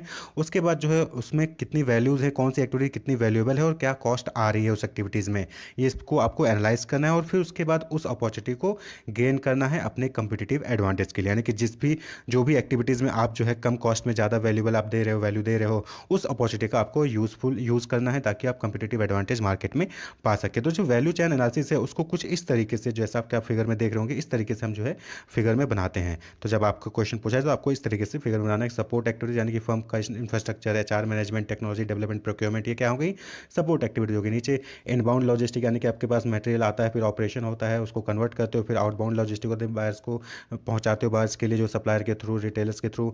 उसके बाद जो है मार्केटिंग और सेल्स की जाती है, और सर्विसेज जो है आफ्टर सेल सर्विसेज जो है प्रोवाइड किया जाता है। तो ये प्राइमरी एक्टिविटीज़ हो गई। तो ये वैल्यू चेन एनालिसिस होता है, यानी कि आप जो है कंपनी की एक्टिविटीज़ को एनालाइज करते हो और प्राइमरी और सेकेंडरी एक्टिविटीज़ में डिवाइड करते हो, उसकी वैल्यू को एनालिसिस करते हो, उसकी कॉस्ट कितना लग रही है उसको एनालिसिस करते हो, और फिर जहाँ पे भी आपका जो है अपॉर्चुनिटी होती है, जहाँ पे भी आपकी स्ट्रेंथ होती है, उसको अपॉर्चुनिटी के तौर पे आप जो है यूज़ करते हो अपनी कंपिटिटिव एडवांटेज को गेन करने के लिए। तो इस वीडियो में इतना ही। Wish you all the best, keep watching, subscribe the channel for more videos. Thank you.